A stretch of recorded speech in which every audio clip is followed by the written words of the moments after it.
മരിക്കാതിരിക്കാൻ എന്നാ ചെയ്യണമെന്ന്. അതാ ഇന്നത്തെ പ്രധാന വിഷയം. മരിക്കാതിരിക്കാൻ നമ്മുടെ കരവും ശബ്ദവും ഉയർത്തി ഒരിക്കൽ കൂടി ദൈവത്തെ മഹത്വപ്പെടുത്താം. പിശാചിനോടും കായമോകാദികളോടും പോരടി ചടിമയതിൽ പെട്ടുപോയി ഞാൻ. വൈദിക പിശാചിനോടും കായമോകാദികളോടും പോരടി ചടിമയതിൽ പെട്ടുപോയി ഞാൻ.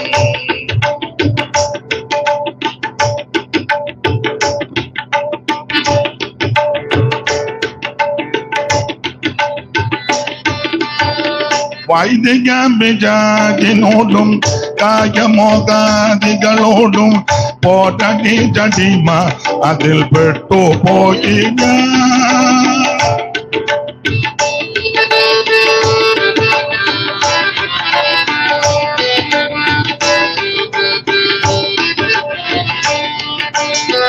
വൈദിക പിശാചിനോടും കായമോകാദികളോടും പോരടി ചടിമ അതിൽ പെട്ടുപോയി ഞാൻ.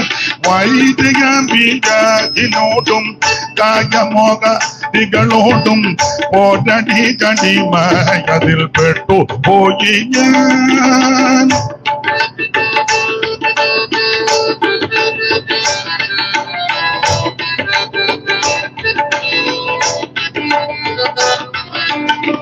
വൈദിക പിശാചിനോടും കായമോകാദികളോടും പോരടി ചടിമ അതിൽ പെട്ടുപോയി ഞാൻ. അടിമയിന്നുകം തകർത്ത ഉടകതമ്പുരാനെ നല്ല അടിമയിന്നുകം തകർത്ത ഉടകതമ്പുരാനെ നല്ല ഇടകനെ ഒരേ കാട്ട അടികനെ കൺപാർക്കാദേവ യേശുവേ കരുണാ സന്നാപതിയേ. നട്ടം കുതിയുന്നെ വീണ്ടുകൾ യേശുവേ കരുണാ സന്നാപതിയേ.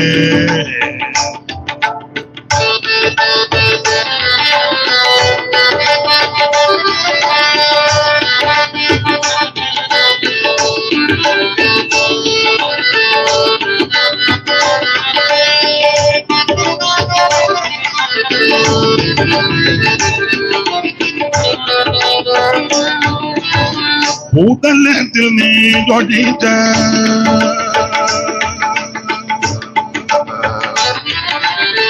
ഭൂതലത്തിൽ നീ ഒഴിച്ച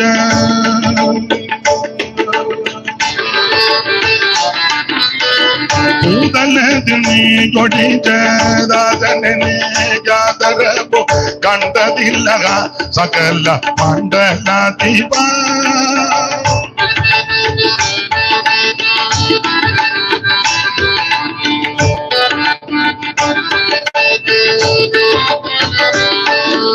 ഭൂതലത്തിൽ നീ ഒഴിച്ച ദാസനെ നീ യാതര കണ്ടതില്ല സകല മണ്ഡലാധിപ.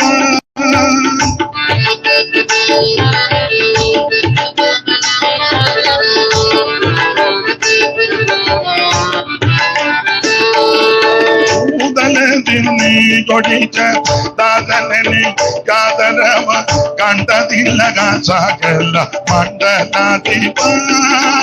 അടിമയിൻ മുഖം തകർത്ത ഉടകതമ്പുരാനെ നല്ല അടിമയിൻ മുഖം തകർത്ത ഉടകതമ്പുരാനെ നല്ല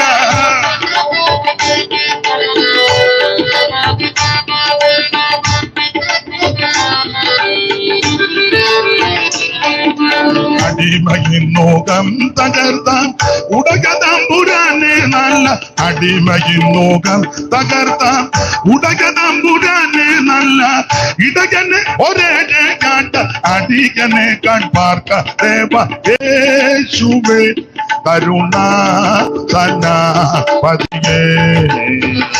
നട്ടം തിരിയുന്ന വീടുകൾ യേശുവേ കരുണ സന്നപതിയേ. നട്ടം തിരിയുന്ന വീടുകൾ യേശുവേ കരുണ സന്നപതിയേ.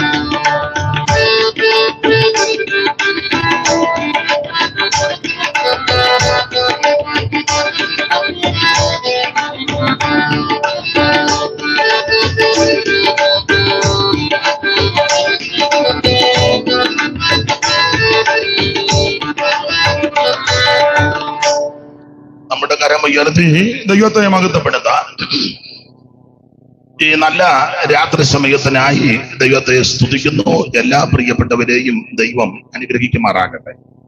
ഈ ദേശത്ത് ഇങ്ങനെ ഒരിക്കൽ കൂടി ഒരു സുവിശേഷ യോഗം നടത്തുവാൻ ദൈവം കരുണ ചെയ്തു. അതിന് മുഖാന്തരമായ കർത്തൃദാസന്മാരെയും സഭയെയും ദൈവകുഞ്ഞുങ്ങളെയും ഇതിന്റെ പിന്നിൽ അധ്വാനിച്ച് പ്രാർത്ഥിച്ച് പ്രവർത്തിച്ച് ശാരീരികമായും സാമ്പത്തികമായിട്ടും എല്ലാം സഹായിച്ചവരെയും ദൈവം അനുഗ്രഹിക്കട്ടെ. വിശേഷിച്ച് ഇങ്ങനെ ഒന്നിച്ചിരുന്ന് ഈ സ്ഥലം തന്നവരെയും ദൈവം അനുഗ്രഹിക്കട്ടെ. ജാമല ജെയിംസാണ് ദൈവത്തിന്റെ മകൻ. ദൈവം അനുഗ്രഹിക്കട്ടെ. എല്ലാ പ്രിയപ്പെട്ടവരെയും ഇന്ന് രാത്രി കർത്താവ് കരുണയോടെ അനുഗ്രഹിക്കട്ടെ. ഈ രാത്രി വായിച്ച തിരുവചനം യോഹന്നാന്റെ സുവിശേഷം 6-ാം അധ്യായത്തിന്റെ 49-50 വാക്യങ്ങളാണ്. ഒരിക്കൽ കൂടി ആ തിരുവെടുത്ത് വായിച്ച് സഹായിക്കണമെന്ന് അപേക്ഷിക്കുന്നു. നിങ്ങളുടെ പിതാക്കന്മാർ മരുഭൂമി മന്ന തിന്നിട്ടും മരിച്ചുവല്ലോ, ഇതോ തിന്നുന്നവൻ മരിക്കാതിരിക്കേണ്ടത്. 2 പദമാണ്. അവരെ മരിച്ചു, നിങ്ങള് മരിക്കാതിരിക്കാൻ തന്നെ ആയില്ല. അതുകൊണ്ട് ഇന്ന് രാത്രി അതാണ് നമ്മുടെ പ്രധാനപ്പെട്ട വിഷയം. ആ ഭാഗത്തേക്ക് വരുന്നതിന് മുന്നേ ചില കാര്യങ്ങൾ പറയേണ്ടതുണ്ട്. കാരണം ഇത് സുവിശേഷമായതുകൊണ്ട് ഈ ദേശത്തെ ദൈവം അനുഗ്രഹിക്കട്ടെ. ഞാൻ ഓർപ്പിച്ചല്ലോ, നീലമ്പേരി വളരെ പ്രസിദ്ധമായ സ്ഥലമാണ്. ഇവിടുത്തുകാർക്ക് എത്ര പേർക്കത് പറയുന്നത്. നാളെ ഞാൻ ഒരു സ്ഥലത്ത് ചെന്നപ്പോ എന്നോട് ചോദിച്ചു, എവിടാ വീടെന്ന്. അപ്പൊ ഞാൻ പറഞ്ഞു കാവാലെന്നാ. എന്നെ തള്ള പറയാ വെള്ളക്കുഴിയല്ലോ. ഞാൻ അവരോട് കാര്യം പറഞ്ഞു കൊടുത്തേച്ചാ വന്നത്. പിന്നെ പറഞ്ഞു, ഓ അങ്ങനൊക്കെ ആയിരുന്നു. കാര്യം അറിയാതെ കയറി അഭിപ്രായം പറയുന്നു. എന്റെ വീട് കാവാലത്താ. ഞാൻ ഇനിയും വേണ്ടി ആവർത്തിക്കേണ്ട, തള്ളയോട് ഞാൻ ഇതെല്ലാം പറഞ്ഞു കൊടുത്ത എന്ന് പറഞ്ഞ പോലെ നീലമ്പേരി വളരെ അനുഗ്രഹിക്കപ്പെട്ട സ്ഥലമാണ്. ഇവിടുത്തെ പടയണി വളരെ പ്രസിദ്ധമാണ്. ചരിത്രം പഠിക്കുന്നവർക്കും മറ്റ് പുറം രാജ്യങ്ങളിൽ ചെല്ലുന്നവർക്കറിയാം. അതുപോലെ SNDP-യുടെ പ്രാരംഭ ശാഖ ഇവിടെയാണ്. അവിടെ ചങ്ങനാശ്ശേരിയിലും ആയിട്ടാണ് തിരിച്ചു വെച്ചത്. പിന്നെ 2, 3, 4 കാവാലം 4. അപ്പൊ ചുരുക്കി പറഞ്ഞാൽ അങ്ങനെയും വളരെ പ്രസിദ്ധമാണ്. തന്നെയല്ല, ഇവിടെ കനാനായ പള്ളി, വലിയ പള്ളി എന്നാ, വലിയ പള്ളി അല്ലയോ എന്ന് വെച്ചാൽ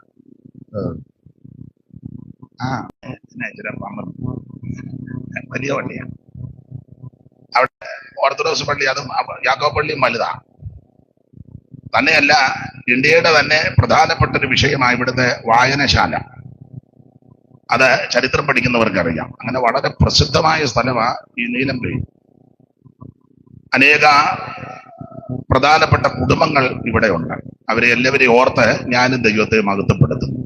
അങ്ങനെ എല്ലാം കൊണ്ടും അനുഗ്രഹിക്കപ്പെട്ട സ്ഥലമാണ് ഈ ദേശം. മാത്രമല്ല, കുട്ടനാടാണല്ലോ. ലോക ചരിത്രത്തിലെ 2 സ്ഥലമേ ഉള്ളൂ ഇതുപോലുള്ള ഭൂപ്രകൃതി. അതിലൊന്ന് കുട്ടനാടാണ്, വെള്ളം വറ്റിച്ചേച്ച് കൃഷി ചെയ്യുന്ന സ്ഥലം. അപ്പൊ അങ്ങനെ എല്ലാം കൊണ്ടും നല്ല സ്ഥലമാണ് ഈ ദേശം. ആ ദേശത്ത് വീണ്ടും അതിലേറ്റവും ശ്രേഷ്ഠമേറിയ കാര്യം ഈ സുവിശേഷം ഇന്ന് രാത്രി ഇവിടെ പറയുന്നത്. അപ്പൊ അനുഗ്രഹിക്കപ്പെട്ട ഈ നല്ല സ്ഥലം, ദേശം, ഈ സന്ദർഭം, ഈ സമയം എല്ലാറ്റിനായിട്ട് ഞാൻ ദൈവത്തെ മഹത്വപ്പെടുത്തുന്നു. ഇന്ന് രാത്രി നമുക്ക് തിരുവചനത്തിലേക്ക് ചില കാര്യങ്ങൾ ചിന്തിക്കാം. ഞാൻ ഇനി പറയാൻ പോകുന്ന കാര്യം ഈ പന്തലിന്റെ കീഴിലിരിക്കുന്നവർക്കെല്ലാം വളരെ പരിചയമായ കാര്യമാണ്. ചിലർക്ക് ദൂരെ നിൽക്കുന്നവർക്കും ചില അറിവുള്ള കാര്യമാണ്. എന്നാൽ അറിയാത്ത ആരെങ്കിലും ഈ പന്തല് വന്നിട്ടുണ്ടെങ്കിൽ, അല്ല ദൂരത്തോ സമീപ സ്ഥലത്തോ ഭവനത്തിലോ സമീപ ഇടങ്ങളിലോ നിന്ന് ശ്രദ്ധിക്കുന്നെങ്കിൽ കേൾക്കുന്നെങ്കിൽ അവരുടെ അറിവിന് വേണ്ടി ഒന്ന് രണ്ട് കാര്യം പറയാം. ഇന്ന് രാത്രി വായിച്ചത് ഈ വിശുദ്ധ വേദപുസ്തകത്തിലെ യോഹന്നാന്റെ സുവിശേഷം 6-ാം അധ്യായത്തിന്റെ 49-50 വാക്യമാണ്. ഈ പുസ്തകത്തിന്റെ ഒരു വിശേഷത, ഇതിന്റെ പേര് സത്യവേദ പുസ്തകമാണ്. ഇതുപോലെ ഒരു പുസ്തകം ഉലകത്തിൽ ഉണ്ടായിട്ടില്ല, ഉണ്ടാകുകയില്ല, ആർക്കും ഉണ്ടാക്കാൻ നോക്കുകയില്ല. അത്രയ്ക്ക് ശ്രേഷ്ഠമേറിയ പുസ്തകമാണ് ഈ സത്യവേദ പുസ്തകം. ഈ പുസ്തകത്തിന്റെ വിശേഷത 66 പുസ്തകങ്ങൾ അടങ്ങുന്ന മഹത്തായ പുസ്തകമാണ് ഈ സത്യവേദ പുസ്തകം. പുസ്തകത്തെ പറ്റി ചില കാര്യങ്ങൾ ഒന്ന് ഓർപ്പിക്കാൻ, കഴിഞ്ഞ ദിവസമൊക്കെ അതിവിടെ പറഞ്ഞു കാണും, ഒന്നുകൂടെ ആവർത്തിക്കും. ചിലര് ഈ പുസ്തകമായിട്ട് ഞായറാഴ്ച ഓടുന്നല്ലാതെ ഇതിനകത്ത് എന്നതാണ് വെളിവൊന്നുമില്ല. പുസ്തകം എടുത്തോണ്ടങ്ങ് ഓടുക, ഞായറാഴ്ച ഓട്ടം കണ്ട ഓർക്കും ഇപ്പൊ ഏതാണ്ടെല്ലാം ചെയ്യുമെന്ന്. എവിടെയും പോയിരുന്ന് ഉറങ്ങിയായി വരുന്നത്.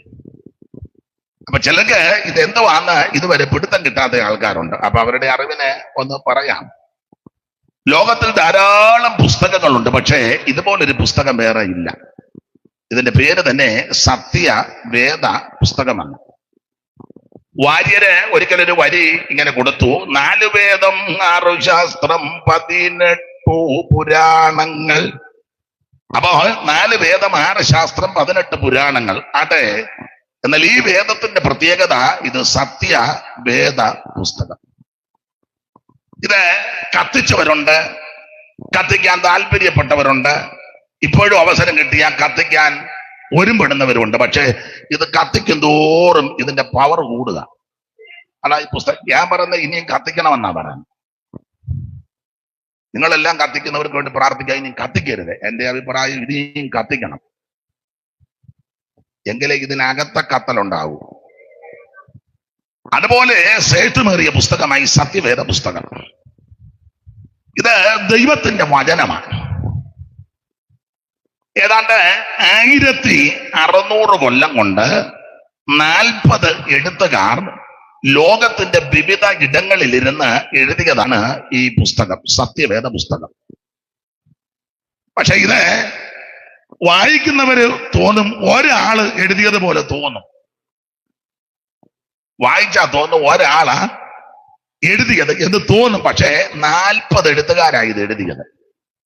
പക്ഷെ ഇത് ഒരാൾ എഴുതിയതുപോലെ തോന്നാൻ കാരണം ഈ 40 എഴുത്തുകാരിലും വ്യാപരിച്ചത് അവൻ ദൈവത്തിന്റെ ആത്മാവാണ്. അതുകൊണ്ടാണ് ഇത് ഒരേപോലെ നിന്നിരിക്കുന്നത്. ഈ പുസ്തകത്തിന്റെ ഒരു വിശേഷത, ഇത് തിരുത്തേണ്ട ഗതികേടൊന്നും വന്നിട്ടില്ല.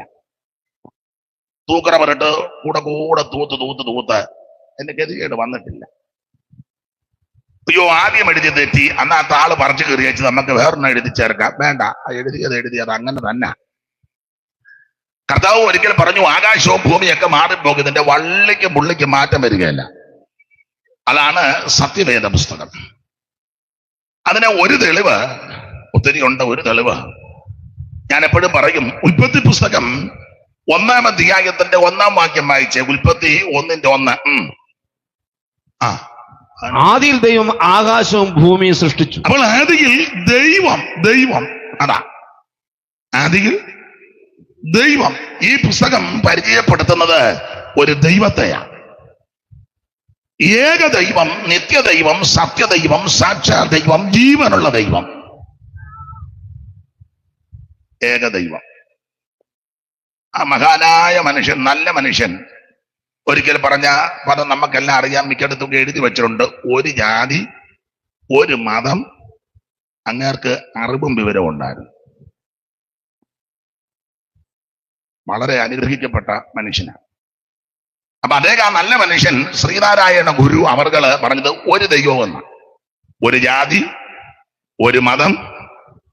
തന്നെ ഈ പുസ്തകത്തിലെ കാര്യമാണ്. ദൈവം ഏകനല്ലോ. യാക്കോബ് ഓർപ്പിക്കുന്നത് പിശാചുക്കൾ വിശ്വസിക്കുകയും വിറയ്ക്കുകയും ചെയ്യുന്ന, നമ്മൾ വിറയ്ക്കുന്ന അതൊന്നും ഓർത്തോണ്ടല്ല,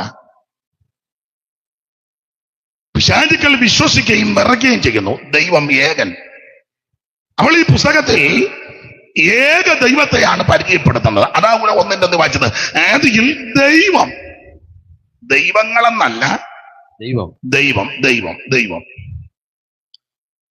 ഈ കാലത്തിലൊക്കെ അനേക ആൾക്കാർ ദൈവം കളിക്കുന്നുണ്ട്. ആണുങ്ങളും പെണ്ണുങ്ങളും എല്ലാം ദൈവം കളിക്കുക. മിക്കവാറും കാശുമുണ്ട്. കോട്ടയത്ത് ഞാൻ ഒരു യോഗത്തിന് പോകാൻ ഒരു ബസ് സ്റ്റോപ്പ് കണ്ടപ്പോൾ ഒരാൾ വന്ന് ചോദിച്ചു, എവിടെ പോകുന്നു? ഞാൻ പറഞ്ഞു, ഇന്നടത്തോട്ട് പോകും. ഓ, ദൈവം തങ്കയുടെ വീട്ടിലാണോന്ന്.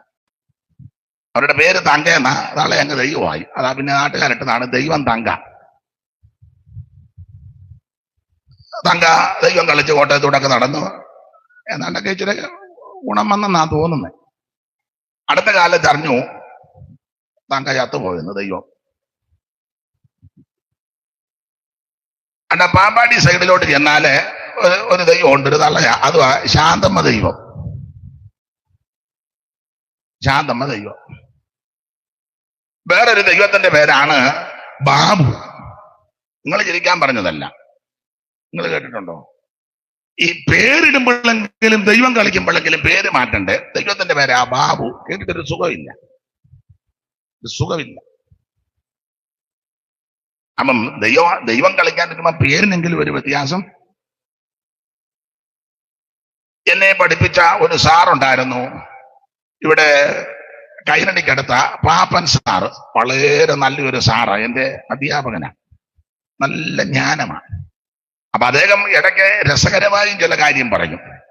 അപ്പൊ അദ്ദേഹം ഒരിക്കല് ഒരു കഥ പറഞ്ഞതാ, സ്വാമിമാര്, നല്ല സ്വാമിമാര് ധാരാളമുണ്ട്. നല്ല സ്വഭാവ വൈശിഷ്ട്യവും ഭക്തിയും പ്രാർത്ഥനയും ഒക്കെയുള്ള നല്ല സ്വാമിമാര്. അപ്പൊ അവരെ ആൾക്കാർ ബഹുമാനിക്കുകയും ആദരിക്കുകയൊക്കെ ചെയ്യുന്നു. അത് കണ്ടോണ്ടൊരു കള്ളൻ സ്വാമിയായി. അവനും തോന്നി ഇനി സ്വാമിയാകുക. രാത്രി കടന്നപ്പോ ഇങ്ങനെ ചിന്തിച്ചതാ, നാളെ രാവിലെ സ്വാമിയാകണം. ഒറ്റ രാത്രി കൊണ്ടാണോ സ്വാമിയാകുന്നത്? ഇവനങ്ങ് ചിന്തിച്ചു, നാളെ സ്വാമിയാകണം.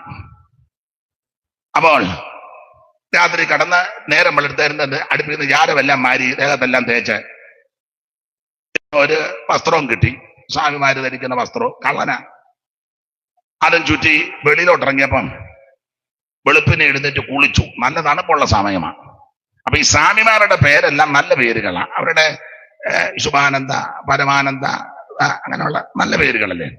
ശ്വാസതികാനന്ദ, നല്ല പേരുകളാണ്. അപ്പൊ ഇവനും മനസ്സിലായി പേരും വ്യത്യാസപ്പെടുത്തണം. അപ്പൊ പെട്ടെന്ന് പേര് ഓർത്തിട്ടൊന്നും കിട്ടുന്നില്ല. ഒറ്റ രാത്രി കൊണ്ട് ഒപ്പിച്ചതല്ലേ. ചാരമെല്ലാം മാരി തേച്ച് അങ്ങോട്ട് വന്നപ്പോ ഒരാൾ ചോദിച്ചു, സ്വാമിയുടെ പേരെന്നാണ്. അപ്പൊ പുള്ളി പറഞ്ഞു, തണുപ്പത്ത് കിടുകിടാനന്ദ. കാരണം തണുപ്പുള്ളപ്പോഴാണ് കുളിച്ച ദേഹം അങ്ങ് വിറയ്ക്കുന്നത്. തണുത്ത വെള്ളത്തിൽ കുളിച്ചില്ല. തണുപ്പത്ത് സ്വാമി തണുപ്പത്ത് കിടുകിടാൻ അടിക്കുക. അപ്പൊ പേരിടുമ്പോഴെങ്കിലും ഒരു വ്യത്യാസം വേണം. അപ്പൊ ശ്രദ്ധിക്കേണ്ട കാര്യം, ഈ ബാബുവും തങ്കയും ചാമളയും ശാന്തമ്മയൊന്നും ദൈവമല്ല, മത്തായിയും ദൈവമല്ല.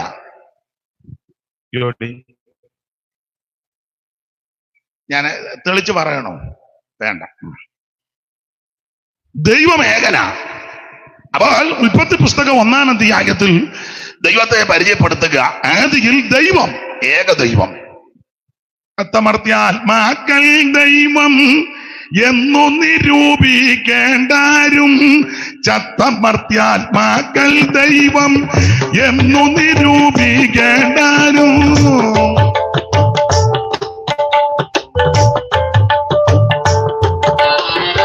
ചത്തമർത്യാത്മാക്കൾ ദൈവം എന്നു നിരൂപിക്കേണ്ടാരും. 10-100 ദൈവങ്ങൾ, സത്യദൈവം ഒന്നേയുള്ളൂ. 10-100 ദൈവങ്ങൾ, സത്യദൈവം ഒന്നേയുള്ളൂ. ഏക സത്യദൈവമേയുള്ളൂ. ഭൂവാസികളെ, ഏക സത്യദൈവമേയുള്ളൂ. ഭൂവാസികളെ, ഏക സത്യദൈവമേയുള്ളൂ. അപ്പൊ ഉൽപ്പത്തി പുസ്തകം 1-ാം അധ്യായത്തിൽ ദൈവത്തെ പരിചയപ്പെടുത്തി. ആദിയിൽ ദൈവം. ശ്രദ്ധിക്കണേ, 1600 കൊല്ലം കഴിഞ്ഞപ്പോഴും ആ ദൈവത്തെ പറ്റി തന്നെ പറയുന്നത് ഈ പുസ്തകം. അതായത് ഇതിന്റെ വിശേഷത, തിരുത്തേണ്ട ഗതികേട് വന്നിട്ടില്ല. ഇടയ്ക്ക് തങ്കയും ദൈവം കളിക്കാൻ ഇതിനകത്ത് വന്നില്ല, മോശയും ദൈവം കളിക്കാൻ വന്നില്ല, യോശുവായും ദൈവം കളിക്കാൻ വന്നില്ല, ഹാബേലും ഹാനോക്കും ഒന്നും ദൈവം കളിക്കാൻ കഴിയില്ല. പിന്നെ ആ ബാബു, ഇവരാരും ദൈവമല്ല. ഒരു വാക്യം വായിച്ചേ. കാരണം ദൈവത്തിന്റെ സ്വഭാവ ശ്രേഷ്ഠതയുണ്ട്. ദൈവത്തിന്റെ വിശേഷതകളുണ്ട്, ശ്രേഷ്ഠത. ഒന്ന്, ദൈവം നിത്യനാണ്. രണ്ട്, ദൈവ സർവശക്തനാ. മൂന്ന്, ദൈവ സർവജ്ഞാനിയാ. നാല്, ദൈവ സർവവ്യാപിയാ. അഞ്ച്, ദൈവ സർവത്തിന്റെ മേലെ അധികാരമുള്ളവനാ. ആറ്, ദൈവ സർവത്തെ സൃഷ്ടിച്ചവനാ. ഇതൊക്കെയാ ദൈവത്തിന്റെ വിശേഷത. ഞാൻ ഈ പറഞ്ഞ ആളും ഇവരാരും ഒന്നും സൃഷ്ടിച്ചില്ല, വന്ന് ഉടച്ചു പോയവരാ. അപ്പൊ അതാ ഇവരാരും ദൈവമല്ല. ഏതാ തങ്കയും ബാബു ഒന്നും ദൈവമല്ല. പിന്നെ ഒരു വാക്യം വായിച്ചേ. ഗലാത്യ ലേഖനം 4-ാം അധ്യായത്തിന്റെ 8 മുതൽ താഴോട്ടുള്ള തിരുവെടുത്ത് വായിച്ചു തന്നാട്ടെ. ഗലാത്യ ലേഖനം 4-ാം അധ്യായത്തിന്റെ 8 മുതൽ താഴേക്ക്. എന്നാൽ അന്ന് നിങ്ങൾ ദൈവത്തെ അറിയാതെ സ്വഭാവത്താൽ ദൈവങ്ങളല്ലാത്തവർക്ക് അടിമപ്പെട്ടിരുന്നു. ഇപ്പോഴോ ദൈവത്തെ അറിഞ്ഞും വിശേഷാൽ ദൈവം നിങ്ങളെ അറിഞ്ഞുമിരിക്കെ. വളരെ നല്ല വാക്യങ്ങളാ. എന്നാൽ അന്ന്, രക്ഷിക്കപ്പെടുന്നതിന് മുമ്പ്, എന്നാൽ അന്ന് നിങ്ങൾ ദൈവത്തെ അറിയാതെ സ്വഭാവത്താൽ ദൈവങ്ങളല്ലാത്തവർക്ക് അടിമപ്പെട്ടു. ഞാൻ മുമ്പേ പറഞ്ഞ കക്ഷികളാരും സ്വഭാവം വെച്ച് ദൈവമല്ല. ദൈവത്തിന്റെ വിശേഷതയുണ്ട്. അടുത്ത കാലത്ത് ഒരാളെ പറ്റി പറഞ്ഞു, ദൈവത്തിന് കോവിഡാന്ന് പറഞ്ഞു. അയ്യോ, അതുകൊണ്ട് ഇപ്പം ദൈവം ആർക്കും ദർശനം കൊടുക്കുന്നില്ല, ദൈവത്തിന് കോവിഡ്. പിന്നീട് ഒരു വാർത്ത കേട്ടു, ദൈവം ഐസിയുലായെന്ന് പറഞ്ഞു. വർഷങ്ങൾക്ക് മുമ്പ് ഒരു വാർത്ത വന്നതാ, ദൈവത്തെ വെന്റിലേറ്ററിലോട്ട് കയറ്റി, നിങ്ങളെല്ലാം പ്രാർത്ഥിക്കാം, ദൈവത്തിന് ശ്വാസം മുട്ടല്. ദൈവമാ സകലർക്കും ശ്വാസം കൊടുക്കുന്നത്. മണ്ണുകൊണ്ട് മനുഷ്യനെ മടഞ്ചേട്ട മൂക്കിൽ ജീവശ്വാസം ഊതി, അത് ദൈവമാണ്.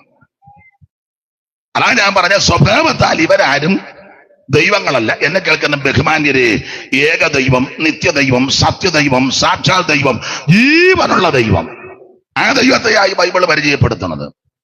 മാത്രമാണോ അവിടെ എഴുതിയിരിക്കുന്നത് ആദിയിൽ ദൈവം. അടുത്ത പദം, ആദിയിൽ ദൈവം ആകാശവും ഭൂമിയും സൃഷ്ടിച്ചു എന്ന് പറഞ്ഞാൽ, ഈ കാണുന്ന സകല ചരാചരങ്ങളെ സൃഷ്ടിച്ചവൻ ദൈവമാണ്. ഈ അണ്ടകടാകത്തെ, ബ്രഹ്മാണ്ട കോടിടാണ്ടത്തെ നക്ഷത്ര കൂട്ടങ്ങളെയെല്ലാം വാരി വെതറിയിട്ടിരിക്കുക. നക്ഷത്രങ്ങളെ പണ്ട് അമ്പലത്തിൽ പോകുന്ന സമയത്ത് നാമം ജപിക്കും. ഇങ്ങനെ ഒരു വരിയുണ്ട്, എഴുത്തച്ഛൻ എഴുതിയതാ. നക്ഷത്രപന്തികളും ഇന്ദു പ്രകാശവും ഒളിക്കും ദിവാകരനുദിച്ചങ്ങുയർന്നളവിൽ പക്ഷീഗണം ഗരുഡനെ കണ്ടു കൈതൊഴുതു രക്ഷിക്ക എന്നടിമ. പണ്ട് ചൊല്ലിയിട്ടുള്ളതാ, എല്ലാവരെയും മറന്നുപോയി. അപ്പൊ ഞാനിത് ചൊല്ലുമ്പോ ബന്ധുക്കോസുകാർ പറയും ബന്ധനങ്ങളാന്ന് പറയും. എന്തേലും പറ. അപ്പോൾ ഈ കാണുന്ന സകല ചരാചരങ്ങളെയും കോടിക്കണക്കിന് നക്ഷത്രമാ. 9 കോടിയോട് 30 ലക്ഷം മൈൽ അമ്പരക്കുമാർ അകലത്തിലാണ് അസ്കരൻ. പ്രേക്ഷകർ എണ്ണിയിട്ടുള്ള നക്ഷത്രം ആകമാനം സൂക്ഷ്മമായ 60 കോടി അന്നെണ്ണിയപ്പോ. ഭൂമിയിലും മടങ്ങടും ഭാഗവൻ ബൃഹസ്പതി 8 ചന്ദ്രന്മാരുടെ 12 ലക്ഷാധികം അർക്കനും നേതൃത്വമാ 5 ലക്ഷം കോടികൾ മൈൽ ദൂരെ വേചരിക്കുന്ന ഭൂഗോളം. ഇതിൻ വ്യാസം സഹസ്രാഷ്ടകം മൈൽ. ഇതൊക്കെ ചിന്തിച്ച അസുഖം ഉണ്ടാകുമെന്ന ഒരാൾ എഴുതി വെച്ചേക്കുന്നുണ്ട്. മാലുണ്ടാം ഇതിൻ ചൂട് കേവലം ചിന്തിക്കലും. ഇതൊക്കെ ചിന്തിച്ച അസുഖം ഉണ്ടാകും. ഓൾറെഡി നമുക്ക് പല അസുഖം ഉണ്ട്, ഇനി പുതിയത് എടുക്കണ്ട. പണ്ടൊരു തള്ള പറഞ്ഞ പോലെ പിന്നെ പുതിയ വഴക്കൊന്നും ഞാൻ എടുക്കുന്നില്ല, പഴയത് ഇപ്പം വിടുന്നുമില്ലെന്ന്. അപ്പൊ അതുകൊണ്ട് പുതിയ അസുഖമൊന്നും വേണ്ട, ഉള്ളത് മതി, അത് ഇന്ന് രാത്രി സൗഖ്യമാകട്ടെ. അപ്പൊ ഇതൊക്കെ ചിന്തിച്ചാൽ നമുക്ക് അസുഖമുണ്ടാകും. ഈ കാണുന്ന അണ്ടകടാകത്തെ, ബ്രഹ്മാണ്ട കൂടിടാണ്ടത്തെ, ഈ കാണുന്ന സകല പൂജര കേജര വസ്തുക്കളെ സൃഷ്ടിച്ച് നിർമ്മിച്ച ചമച്ച് പടച്ച ഒരുവനുണ്ട്, സർവശക്തനായ ദൈവം. അതാ ഉൽപ്പത്തി പുസ്തകം 1-ാം അധ്യായത്തിൽ ആദിയിൽ ദൈവം ആകാശവും ഭൂമിയും സൃഷ്ടിച്ചു. ഇത് തന്നെ 1600 കൊല്ലം കഴിഞ്ഞും പറഞ്ഞത് തിരുത്തേണ്ടി വന്നിട്ടില്ല. വെളിപ്പാട് പുസ്തകം 4-ാം അധ്യായത്തിന്റെ 11-ാമത്തെ തിരുവെടുത്ത് വായിച്ച് ഉൽപ്പത്തി 1:1 എഴുതി. അതിനുശേഷം 1600 കൊല്ലം കഴിഞ്ഞ് എഴുതിയപ്പോൾ അത് തന്നെ എഴുതി തിട്ടപ്പെടുത്തിയിരിക്കുന്നത് 4:11. കർത്താവിനെ സർവവും സൃഷ്ടിച്ചവനും, കർത്താവേ നീ സർവവും സൃഷ്ടിച്ചവനും എല്ലാം നിന്റെ ഇഷ്ടം ഹേതുവാൽ ഉണ്ടായതും സൃഷ്ടിക്കപ്പെട്ടതും ആകയാൽ. അപ്പൊ ശ്രദ്ധിക്കുക, കർത്താവേ നീയാണ് സർവത്തെ സൃഷ്ടിച്ചവൻ. 1600 കൊല്ലം മുമ്പ് പറഞ്ഞു ആദിയിൽ ദൈവവും ആകാശവും ഭൂമിയും സൃഷ്ടിച്ചു. 1600 കൊല്ലം കഴിഞ്ഞു അത് തന്നെ പറഞ്ഞു വരുന്നു. അതാ ഞാൻ പറഞ്ഞ തിരുത്തണ്ടി വന്നിട്ടില്ല, വെട്ടണ്ടി വന്നിട്ടില്ല. അതുപോലത്തെ ശ്രേഷ്ഠമേറിയ പുസ്തകമായി സത്യവേദ പുസ്തകം. മാത്രമല്ല 66 പുസ്തകങ്ങൾ അടങ്ങിയ ഈ ഗ്രന്ഥം, ഇതിലെ പ്രതിപാദ്യ വിഷയം മനുഷ്യവർഗത്തിന്റെ രക്ഷയാണ്. പ്രതിപാദ്യ പുരുഷൻ നസറായനാകുന്ന യേശു ക്രിസ്തു. എന്റെ ഭാഷ പറഞ്ഞ ഓരോ താളിലും ഉണ്ട്, ഓരോ താളിലും സൂക്ഷ്മമായി പഠിച്ചാൽ, വായിച്ചാൽ, ധ്യാനിച്ചാൽ മനസ്സിലാകും. ഈ 66 പുസ്തകത്തെ 2 ഭാഗങ്ങളായിട്ടാണ് തിരിച്ചിരിക്കുന്നത്. അതിങ്ങനെ പഴയ നിയമവും പുതിയ നിയമവും. പഴയ നിയമം 39 പുസ്തകങ്ങൾ, പുതിയ നിയമം 27 പുസ്തകങ്ങൾ. അങ്ങനെ 66 പുസ്തകങ്ങൾ. അതിൽ പഴയ നിയമത്തിലെ പുസ്തകങ്ങൾ ചരിത്ര പുസ്തകങ്ങളും സംഗീത പുസ്തകങ്ങളും പ്രവചന പുസ്തകങ്ങളും 39. ആ 39 പുസ്തകം ഏതാണ്ട് 32 പേരാണ് എഴുതി തീർത്തത്. പുതിയ നിയമത്തിലെ 27 പുസ്തകം 8 പേരിൽ എഴുതി. അങ്ങനെയാണ് 32 വെട്ട് 40 എഴുത്തുകാരി പുസ്തകം എഴുതിയിരിക്കുന്നത്. എല്ലാം വിവരിച്ചു പോകാൻ താല്പര്യമുണ്ടെങ്കിൽ സമയത്തെയും കൂടെ ഭയപ്പെടുക. അപ്പോൾ പുതിയ നിയമത്തിലെ 8 പുസ്തകങ്ങൾ, ആ 8 പേരെഴുതി 27 പുസ്തകം. ആ 8 പേര് 4 പേര് അപ്പോസ്തലന്മാരും 4 പേര് അപ്പോസ്തലന്മാരല്ല. അങ്ങനെ 8 പേര്. ആ അപ്പോസ്തലന്മാർ 4 പേര്, 1 മത്തായി, 2 പത്രോസ്, 3 യോഹന്നാൻ, 4 പൗലോസ്. അങ്ങനെ 4 അപ്പോസ്തലന്മാർ. 4 പേര് അപ്പോസ്തലന്മാരല്ല. അതാരെന്ന് ചോദിച്ചാൽ യാക്കോബ്, യൂദ, മർക്കോസ്, ലൂക്കോസ്. അതിൽ 2 പേര് അപ്പോസ്തലന്മാരല്ലെങ്കിലും അപ്പോസ്തലന്മാരുടെ കൂടെ ശുശ്രൂഷയിൽ കൂടുതൽ സമയം ചെലവഴിച്ചവരാ മർക്കോസും ലൂക്കോസും.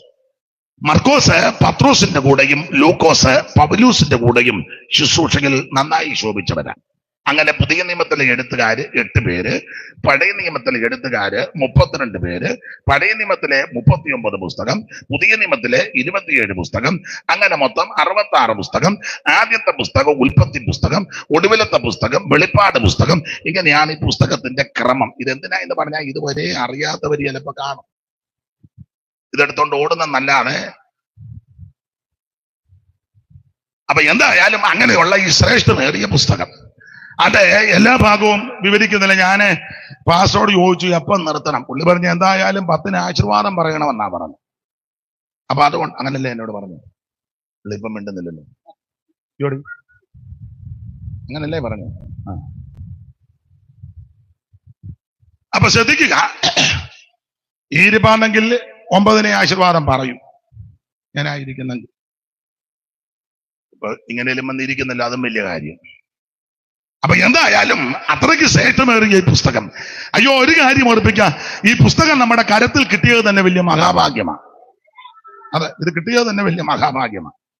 ഈ പുസ്തകം ഈ പരുവത്തില് നമ്മുടെ കരത്തിൽ തരാൻ ആ മിഷനറിമാര് എന്ത് കഷ്ടപ്പെട്ടു. CMSIയിലെ മിഷനറിമാര്, ബെഞ്ചമിൻ മെയ്ലി അടക്കമുള്ള ശ്രേഷ്ഠരായ ദൈവദാസന്മാർ എന്ത് കഷ്ടപ്പെട്ട് ഈ പുസ്തകം നമ്മുടെ കയ്യിൽ തരാൻ. അത്രയ്ക്ക് നല്ല പുസ്തകമായത്. ആ ഭാഗമൊന്നും ഞാനിപ്പോ പറയുന്നില്ല. ഇത് ലഭിച്ചത് തന്നെ വലിയ മഹാഭാഗ്യമാണ്. ഇത് ചിലർ പറയും ഇത് എടുത്തവർക്ക് ആർക്കും ദോഷം വന്നിട്ടില്ലെന്ന്. ഞാൻ അങ്ങനെ പറയുന്നില്ല.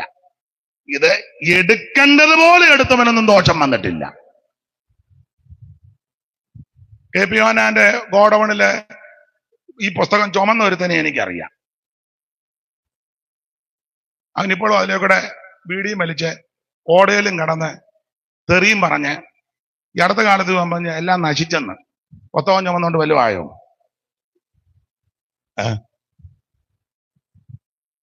ചിലരെ അങ്ങനെ പറഞ്ഞു. ഇത് ചുമക്കുന്നവർക്ക് ആർക്ക് അങ്ങനൊന്നുമില്ല. ഇത് ചുമക്കേണ്ടതുപോലെ ചുമക്കുന്നവന്. ഞാൻ നീലംപേരി ആദ്യം ചുമക്കാൻ ഇറങ്ങിയതാ. പിന്നെ ചുമന്ന വിശേഷം ഒന്നും പറയണ്ട. ഇത് നല്ലതുപോലെ ചുമന്നവനൊന്നും കുഴപ്പം വന്നിട്ടില്ല, വരത്തുമില്ല. ഇത് എടുക്കേണ്ടതുപോലെ എടുത്തവനും ഇത് കൊണ്ടു നടക്കേണ്ടതുപോലെ കൊണ്ടു നടന്നവനും ഇത് ആചരിക്കേണ്ടത് പോലെ ആചരിച്ചവർക്കൊന്നും ഒരു ദോഷം വന്നിട്ടുമില്ല, വരികയുമില്ല. ഈ പുസ്തകത്തിലെ പ്രമാണം എന്നാണെന്നറിയാമോ?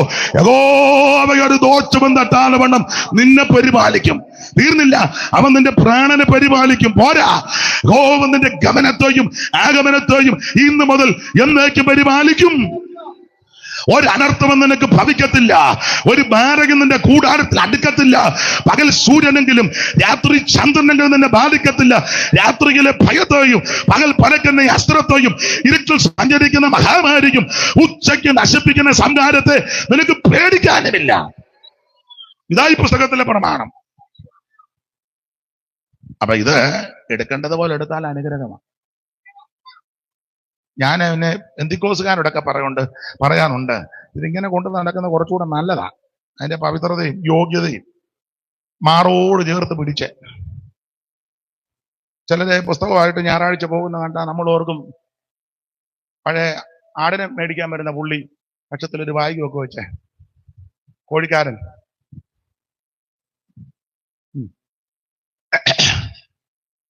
പണ്ട് പുരാണ കഥയിൽ ഒരു വരിയുണ്ട്, എപ്പോഴും ഞാൻ പറയുന്നതാ. കൂട്ടുകാരനെ കാണാനായിട്ട് കൂട്ടുകാരൻ പോയ ചരിത്രം വാര്യര് എഴുതി വെച്ചിട്ടുണ്ട്. ആ വരി ഇങ്ങനെ വള്ളംകളിക്ക് നദോന്നത വൃത്തത്തിൽ കുചേല വൃത്തമാണ്. അപ്പം രണ്ടുപേരും ഒന്നിച്ച് ഗുരുകുല വിദ്യാഭ്യാസമൊക്കെ ചെയ്ത് കൂട്ടുകാരൻ ഒരു ബ്രാഹ്മണൻ, ദരിദ്രൻ, വിപ്രൻ ദരിദ്രനാ. അപ്പം കൂട്ടുകാരനെ കാണാനൊന്ന് പോകാൻ നേരത്തെ ആ സഹോദരി, നല്ല സഹോദരി, രാത്രി തന്നെ അയലത്തെല്ലാം ചെന്ന് നെല്ല് മേടിച്ച് രാത്രി തന്നെ അത് പെട്ടെന്ന് ക്ഷിപ്ര ഇരുട്ടത്ത് ഇടിച്ചെന്ന. നമുക്കും ക്ഷപ്ര ഇടി കിട്ടുന്നുണ്ട്. നെല്ലിനിട്ടാന്നോ നിനക്കിട്ടാന്നോ എന്നുള്ളത് തന്നെ താൻ മിക്കവാറും നെല്ലാകാൻ സാധ്യതയില്ല ഇരിപ്പ് കണ്ടിട്ട്. ക്ഷിപ്രം അവര് അത് രാത്രി തന്നെ ഇടിച്ച് അവലാക്കി ആ പൃഥുകം ഒരു തുണിയിലൊക്കെ പൊതിഞ്ഞ് കെട്ടി കാലത്ത് കുളിച്ചു വന്ന ഭർത്താവിന്റെ കൈ കൊടുത്ത് പുള്ളി അതുമായിട്ട് പോകുന്ന ആ പോക്ക് വാര്യര്, എനിക്ക് എല്ലാ വരിയും ഓർക്കുന്നില്ല, മറന്നുപോയി. ഇതിൽ ഒരു വരി ഓർക്കുന്നുണ്ട്. ആ പോകുന്ന പോക്കുണ്ട്. മുണ്ടിൽ പൊതിയും മുഖ്യമായ പുസ്തകവും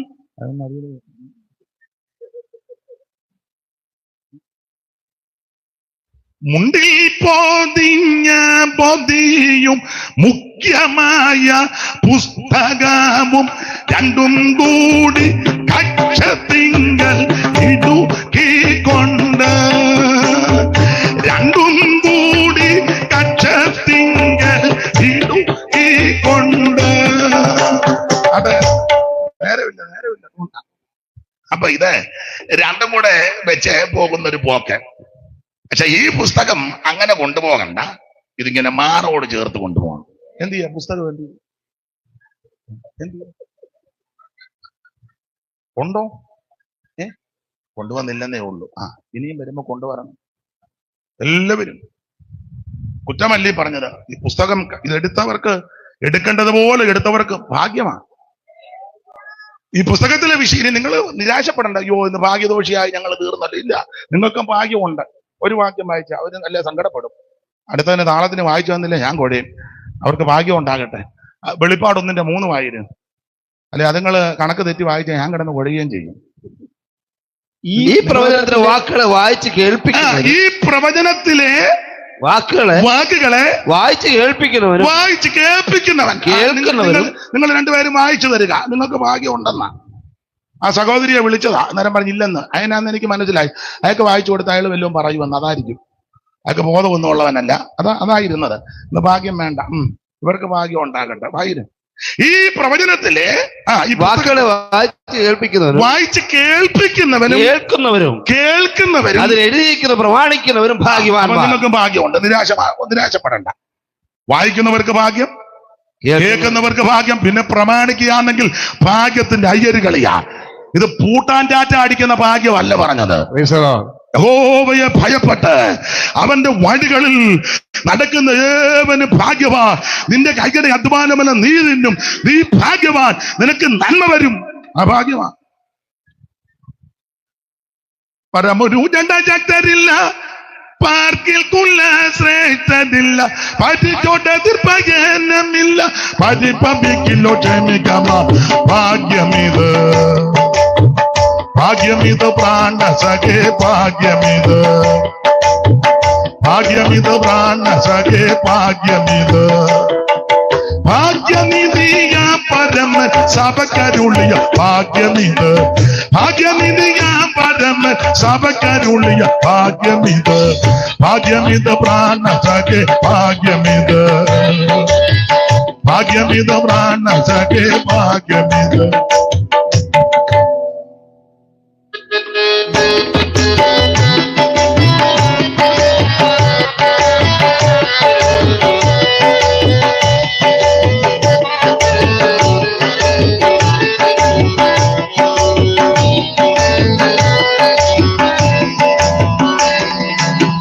കൊച്ചങ്ങളിൽ പോലില്ല, കർത്തൃപാപരി പോലില്ല, കളി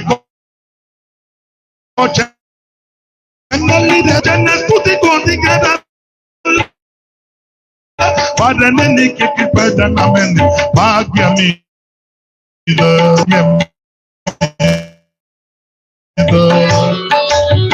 ഭാഗ്യമിത് സഖേ, ഭാഗ്യം സഭക്കരുളി ഭാഗ്യമിത്. പരമ പരമ സഭക്കരുളിയ ഭാഗ്യമിത്, ഭാഗ്യമിത് പ്രാണ സഖേ, ഭാഗ്യമിത്, ഭാഗ്യം. ഇത് വലിയ ഭാഗ്യമാണ്. ഇത് വായിച്ച് കേൾപ്പിക്കുന്നവൻ ഭാഗ്യവാൻ. ഇത് കേൾക്കുന്ന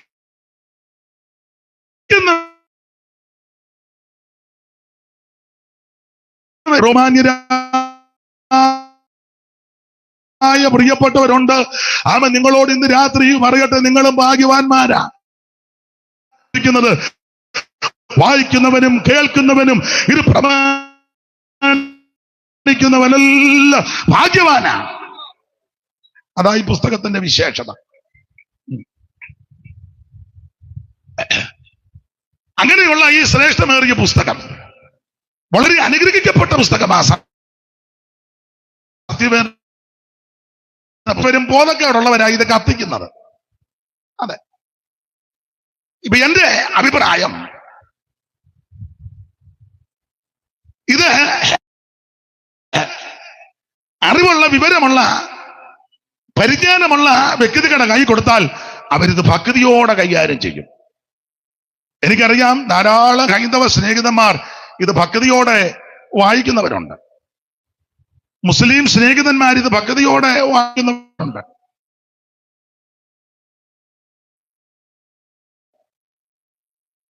ഞാൻ രണ്ട് കാര്യം പറയാം. ഇതുപോലെ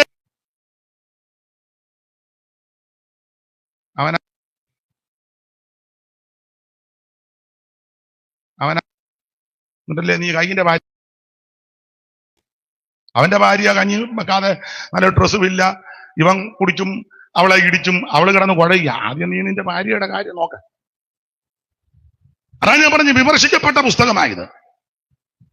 പക്ഷെ ഇതുപോലെ അംഗീകരിച്ച പുസ്തകം വേറെ ഇല്ല, ഇതുപോലെ വിറ്റഴിക്കപ്പെട്ട പുസ്തകം വേറെ ഇല്ല. എന്റെ ഭാഷ ഇത് കത്തിക്കും തോറും ഇതിന്റെ മാറ്റു കൂടുക. അത്രയ്ക്ക് ശ്രേഷ്ഠമേറിയ പുസ്തകമാണ് ഈ പുസ്തകം, സത്യവേദ പുസ്തകം. ഇത് ഭക്തിയോടെ വായിക്കണം. ഇത് ചുമ്മാ പഠിക്കാനല്ല, ഇത് പഠിക്കാനല്ല. ഇത് വായിക്കുന്നതെല്ലാം എന്റെ ഭാഷയാ. ഗ്രഹിക്കണം, ഒക്കുന്നെങ്കിൽ മറക്കുന്നെങ്കിൽ എഴുതി വെക്കണം. എഴുതി വച്ചേച്ച് അത് നമ്മുടെ ജീവിതത്തിൽ അനുവർത്തിക്കണം. എന്നിട്ട് മറ്റുള്ളവരോട് പറയണം. ഇതിന്റെ ഓർഡർ അതാ കേട്ടോ. ആദ്യം ഇത് വായിക്കണം, 2 ഗ്രഹിക്കണം, 3 എഴുതി വെക്കണം, 4 അത് ജീവിതത്തിൽ അനുവർത്തിക്കണം, 5 ഇത് മറ്റുള്ളവരോട് പറയണം. നമ്മൾ പക്ഷെ ചെയ്യുന്നതിന് ആദ്യം 1 എന്ന് 5 കയറുക. ഇല്ലേ? മനസ്സിലായില്ല? ആദ്യം 1 എന്ന് നമ്മൾ വായിച്ചു, എല്ലാവരോടും പറയുക. പറഞ്ഞോ, ഇടക്കത്തെ 3 കാര്യം കൂടെ ചെയ്തേച്ച്. ദൈവം സ്നേഹമാകുന്നു, സ്നേഹിക്കണം. നീ സ്വന്തം അനിയനോട് മിണ്ടിയിട്ട് എത്ര വർഷമായി?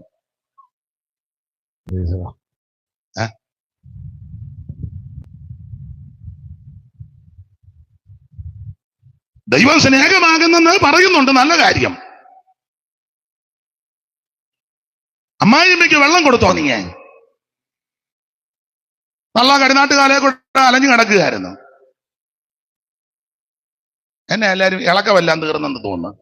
ഇളവൊന്നും വേണ്ട, മര്യാദയ്ക്ക് ഇവിടെ ഇരുന്നാ മതി.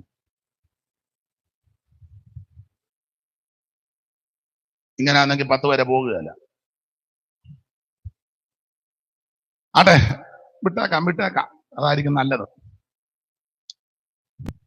ഈ പുസ്തകം വളരെ ശ്രേഷ്ഠമേറിയ പുസ്തകമാണ്, സത്യവേദ പുസ്തകം. മുമ്പോട്ട് പോകാം, ഓടിച്ചു പോകാം. അങ്ങനെയുള്ള ഈ പുസ്തകത്തിൽ പുതിയ നിയമത്തിലെ 27 പുസ്തകങ്ങൾ ഓർപ്പിച്ചല്ലോ. അതിലെ ആ പുസ്തകം തരംതിരിച്ച് പഠിക്കുന്നത് ആദ്യത്തെ 5 പുസ്തകം ചരിത്ര പുസ്തകങ്ങളാ, ചരിത്ര പുസ്തകം. പിന്നീട് ലേഖന പരമ്പരകളാ. റോമാലേഖനം മുതൽ യൂദയുടെ ലേഖനം വരെ 21 ലേഖനങ്ങൾ. ഒടുവിൽ വെളിപ്പാട് പുസ്തകം. ഇങ്ങനെയാണ് പുതിയ നിയമത്തിലെ പുസ്തകം. അപ്പോൾ ആദ്യത്തെ 5 പുസ്തകം ചരിത്ര പുസ്തകങ്ങളാ, ചരിത്ര പുസ്തകം. ആ ചരിത്ര പുസ്തകം 2ആയിട്ടാ. 4 പുസ്തകം ഒരാടെ ചരിത്രമാ. അതാരെന്ന് ചോദിച്ചാൽ യേശുക്രിസ്തുവിന്റെ ചരിത്രം. ആദ്യത്തെ 4 പുസ്തകം യേശുക്രിസ്തുവിന്റെ ചരിത്രം. ഏതാ? മത്തായി സുവിശേഷം, മർക്കോസിന്റെ സുവിശേഷം, ലൂക്കോസിന്റെ നിയത, യോഹന്നാൻ. ഈ 4 പുസ്തകം ഒരു വ്യക്തിയുടെ ചരിത്രമാ. അത് മറ്റാരുമല്ല, നസറായനാകുന്ന യേശുക്രിസ്തുവിന്റെ ചരിത്രം. നല്ല ചരിത്രമാ, കേട്ടിരിക്കാൻ തോന്നുന്ന ചരിത്രം. കേട്ടാല് മനോഗുണവും മനസ്സിന് കുളിർമയൊക്കെ ഉണ്ടാക്കുന്ന ചരിത്രമാണ്. കേൾക്കും തോറും സന്തോഷവും പ്രത്യാശയും വർദ്ധിക്കുന്ന ചരിത്രമാണ് യേശുക്രിസ്തുവിന്റെ. അപാകതകൾ ഇല്ലാത്ത ചരിത്രമാണ്, ന്യൂനതകളും പോരായ്മകളൊന്നുമില്ലാത്ത നല്ല ചരിത്രമാണ് യേശുവിന്റെ ചരിത്രം. അതെ, നമ്മുടെ ഒന്നും ചരിത്രം അധികം പറയാതിരിക്കുന്നതാ നല്ലത്. ചിലർക്ക് സ്റ്റേജും മൈക്കും ഒക്കെ കിട്ടുമ്പം ഇവരുടെ ചരിത്രം അങ്ങ് വിളമ്പും. ഞങ്ങൾ ഏത് ഫാമിലി ആണെന്ന് അറിയാമോ, ഞങ്ങൾ ആരാണെന്ന് അറിയാമോ, അപ്പം നല്ലതുപോലെ അറിയാമെന്ന് ചിലപ്പോൾ സദസ്സിൽ കാണും. ഇവരെ പറ്റി നല്ലതുപോലെ ഒരാള് ഒരിക്കൽ പ്രസംഗിച്ചു, ഞങ്ങൾ ഈ ദേശത്തെ നമ്പർ 1 ഫാമിലിയാ. അപ്പം വേറൊരാള് പറഞ്ഞു, അവന്റെ വല്യപ്പന്റെ അപ്പൻ ഒരുത്തനെ ചെമ്പിനകത്ത് വെച്ച് പുഴുങ്ങിയതാണ്. തീർന്നല്ലോ ചരിത്രം. അതാ മിക്കതിനും വട്ട്, വീട്ടിൽ മിക്കതിനും കിറുക്കാം.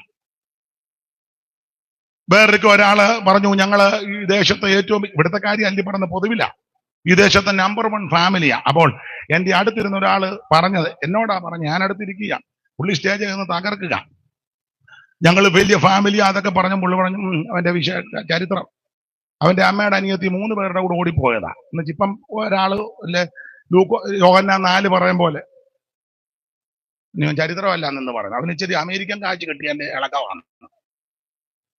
നിങ്ങൾ എന്നാ ഇങ്ങനെ ഇരിക്കുന്നേ? ഉദാഹരണം 1-2 ഊന്നി പറഞ്ഞതേ ഉള്ളൂ. നമ്മുടെ ഒന്നും ചരിത്രം അധികം വിളമ്പാതിരിക്കുന്നതാ നല്ലത്. പുറകോട്ട് പോയാൽ മിക്കതും പരുവക്കേടാ.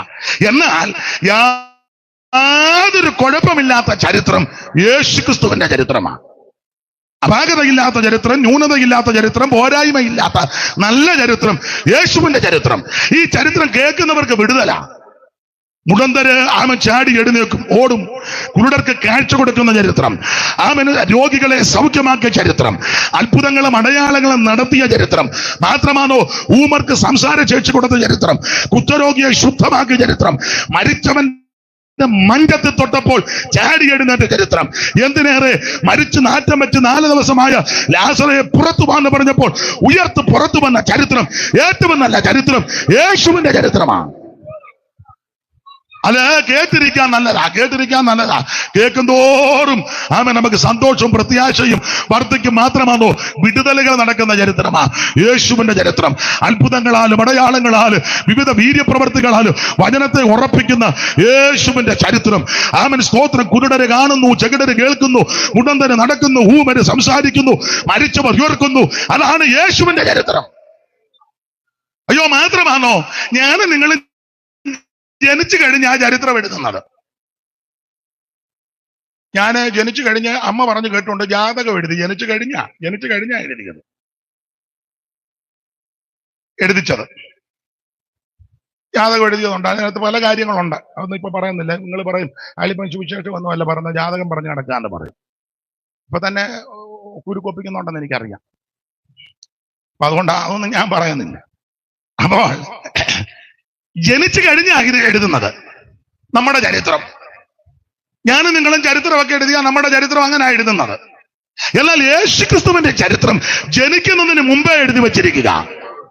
ക്രിസ്തുവേശു ജനിക്കുന്നതിന് മുമ്പ്, എത്രയോ നൂറ്റാണ്ടുകൾക്ക് മുമ്പ് അവിടുത്തെ ചരിത്രം എങ്ങനെ ജനിക്കും, എവിടെ ജനിക്കും, ആരിൽ കൂടി ജനിക്കും, ഇതെല്ലാം എഴുതി വെച്ചിരിക്കുക. 2 വാക്യം വായിച്ചോ, നേരമില്ലാത്ത ഒത്തിരി കൊണ്ട് വായിപ്പിക്കാൻ. ആ യെശയ്യാ പ്രവചനം 7-ാം അധ്യായത്തിന്റെ 14-ാമത്തെ വാക്യോ, 9-ാം അധ്യായത്തിന്റെ 6-ാം വാക്യോ, മീകാ പ്രവചനം 5-ാം അധ്യായത്തിന്റെ 2-ാം വാക്യോ ഒക്കെ എല്ലാം വായിക്കേണ്ടതാണ്. എന്നാലും 1-2 വായിച്ചോ തെളിവിന്. അതുകൊണ്ട് കർത്താവ് തന്നെ നിങ്ങൾക്ക് ഒരു അടയാളം തരും. കന്യക ഗർഭിണിയായി ഒരു മകനെ പ്രസവിക്കും, അവന് ഇമ്മാനുവേൽ എന്ന് പേർ വിളിക്കും. അപ്പോൾ ഇവിടെ യേശു എഴുതിയ പ്രശ്നം ഉണ്ടാകും. ഒന്ന് കുടുംബം തമ്മിൽ, അല്ലെങ്കിൽ അയലത്തുകാർ തമ്മിൽ, അല്ലെ സഭ തമ്മിൽ വലിയ കോളുകളൊക്കെ ഉണ്ടാകും. അതിന് ചരിത്രം എഴുതി വരുമ്പം നിങ്ങൾ വായിച്ചിട്ടില്ലയോ ഇങ്ങനെ എഴുതിയേക്കുന്നത്? അങ്ങനെ ഇരിക്കുന്ന സന്ദർഭത്തിൽ ചില അപസ്വരങ്ങളും അസ്വസ്ഥതകളും ഒക്കെ ഉണ്ടായി. ഇപ്പോൾ അത് എഴുതുന്നില്ല, വിസ്താര ഭയത്താൽ വിട്ടുകളയുന്നു. വിട്ടുകളഞ്ഞത് തന്നെ ഒരു 50 പേജിന്റെ എഴുതാനുണ്ട്. ഇവിടുത്തെ ചരിത്രമെല്ലാം മിക്കതും അങ്ങനെ. പക്ഷെ യേശുക്രിസ്തു ചരിത്രം എന്ത് നല്ല ശ്രേഷ്ഠമായ ചരിത്രമാ. എങ്ങനെ ജനിക്കും, ആ ജനത്തിന്റെ വിശേഷത എന്താ, ഇനി എവിടെ ജനിക്കും? മീഖ 5:2 വായിരും. മീഖ 5:2. നീയോ ബേത്ലഹേം എഫ്രാത്തേ, നീ യഹൂദ സഹസ്രങ്ങളിൽ ചെറുതായിരുന്നാലും ഇസ്രായേലിന് അധിപതിയായിരിക്കേണ്ടുന്നവൻ എനിക്ക് നിന്നിൽ നിന്ന് ഉത്ഭവിച്ചു. അപ്പൊ എവിടെ ജനിക്കുന്നതിന് എത്രയോ കൊല്ലം മുമ്പ് എഴുതി വെച്ചിരിക്കുക. ദൈവത്തിന്റെ മഹത്വം. അതാ യേശുവിന്റെ ചരിത്രം. ഇതുപോലെ ശ്രേഷ്ഠനാകുന്ന, ഉന്നതനാകുന്ന, മഹത്വമുള്ള ഒരുവനില്ല. ഇവിടെ എല്ലാവരും വന്നു കഴിഞ്ഞ് ആ ചരിത്രം എഴുതിയത്. എന്നാൽ അവിടുന്ന് ജനിക്കുന്നതിന് മുമ്പേ മുഴുവൻ ചരിത്രം എഴുതി വച്ചിരിക്കുക. അതുകൊണ്ടാ പൗലോസ് കൊരിന്ത്യ ലേഖനം 15 ഇങ്ങനെ വായിക്കുന്നു: നമ്മുടെ കർത്താവാകുന്ന യേശുക്രിസ്തു തിരുവെടുത്തം പ്രകാരം മരിച്ചു, തിരുവെടുത്തുകൾ പറഞ്ഞതുപോലെ അവൻ സ്തോത്രം അവിടുന്ന് അവൻ അടക്കി, തിരുവെടുത്ത് പറഞ്ഞതുപോലെ അവിടുന്ന് ഉയർത്തു. ഒന്നുകൂടെ ചേർത്ത് പറഞ്ഞാൽ, തിരുവെടുത്ത് പറഞ്ഞതുപോലെ ജനിച്ചു, തിരുവെടുത്ത് പറഞ്ഞതുപോലെ ജീവിച്ചു, തിരുവെടുത്ത് പറഞ്ഞതുപോലെ മരിച്ചു, തിരുവെടുത്ത് പറഞ്ഞതുപോലെ അടക്കി, തിരുവെടുത്ത് പറഞ്ഞതുപോലെ ഉയർത്തു, തിരുവെടുത്ത് പറഞ്ഞതുപോലെ സ്വർഗത്തിലേക്ക് പോയി, തിരുവെടുത്ത് പറഞ്ഞതുപോലെ അവിടുന്ന് തിരിച്ചു വരും. ഇതാ നമ്മുടെ പ്രത്യാശ. അട്ടിടയർ കൂട്ടമായി വന്ന നേരം കീറ്റുശീലയിൽ കിടന്ന യേശുദേവാ, അട്ടിടയർ കൂട്ടമായി വന്ന നേരം കീറ്റുശീലയിൽ കിടന്ന യേശുദേവാ.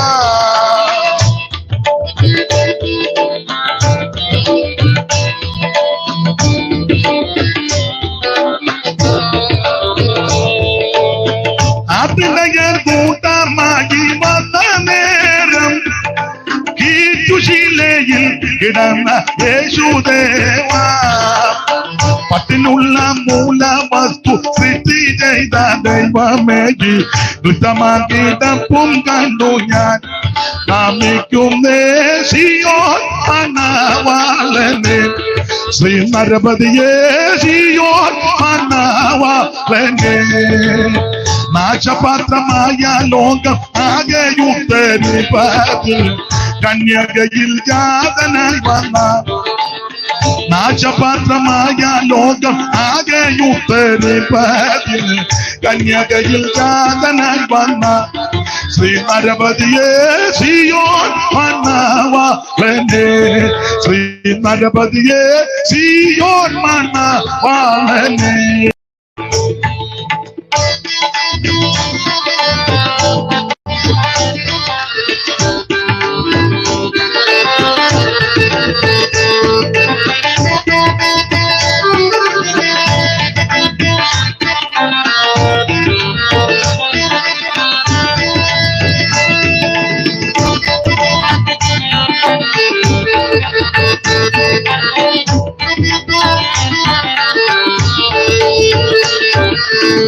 കുഷ്ഠരോഗികൾക്ക് നല്ല സൗഖ്യമേകി,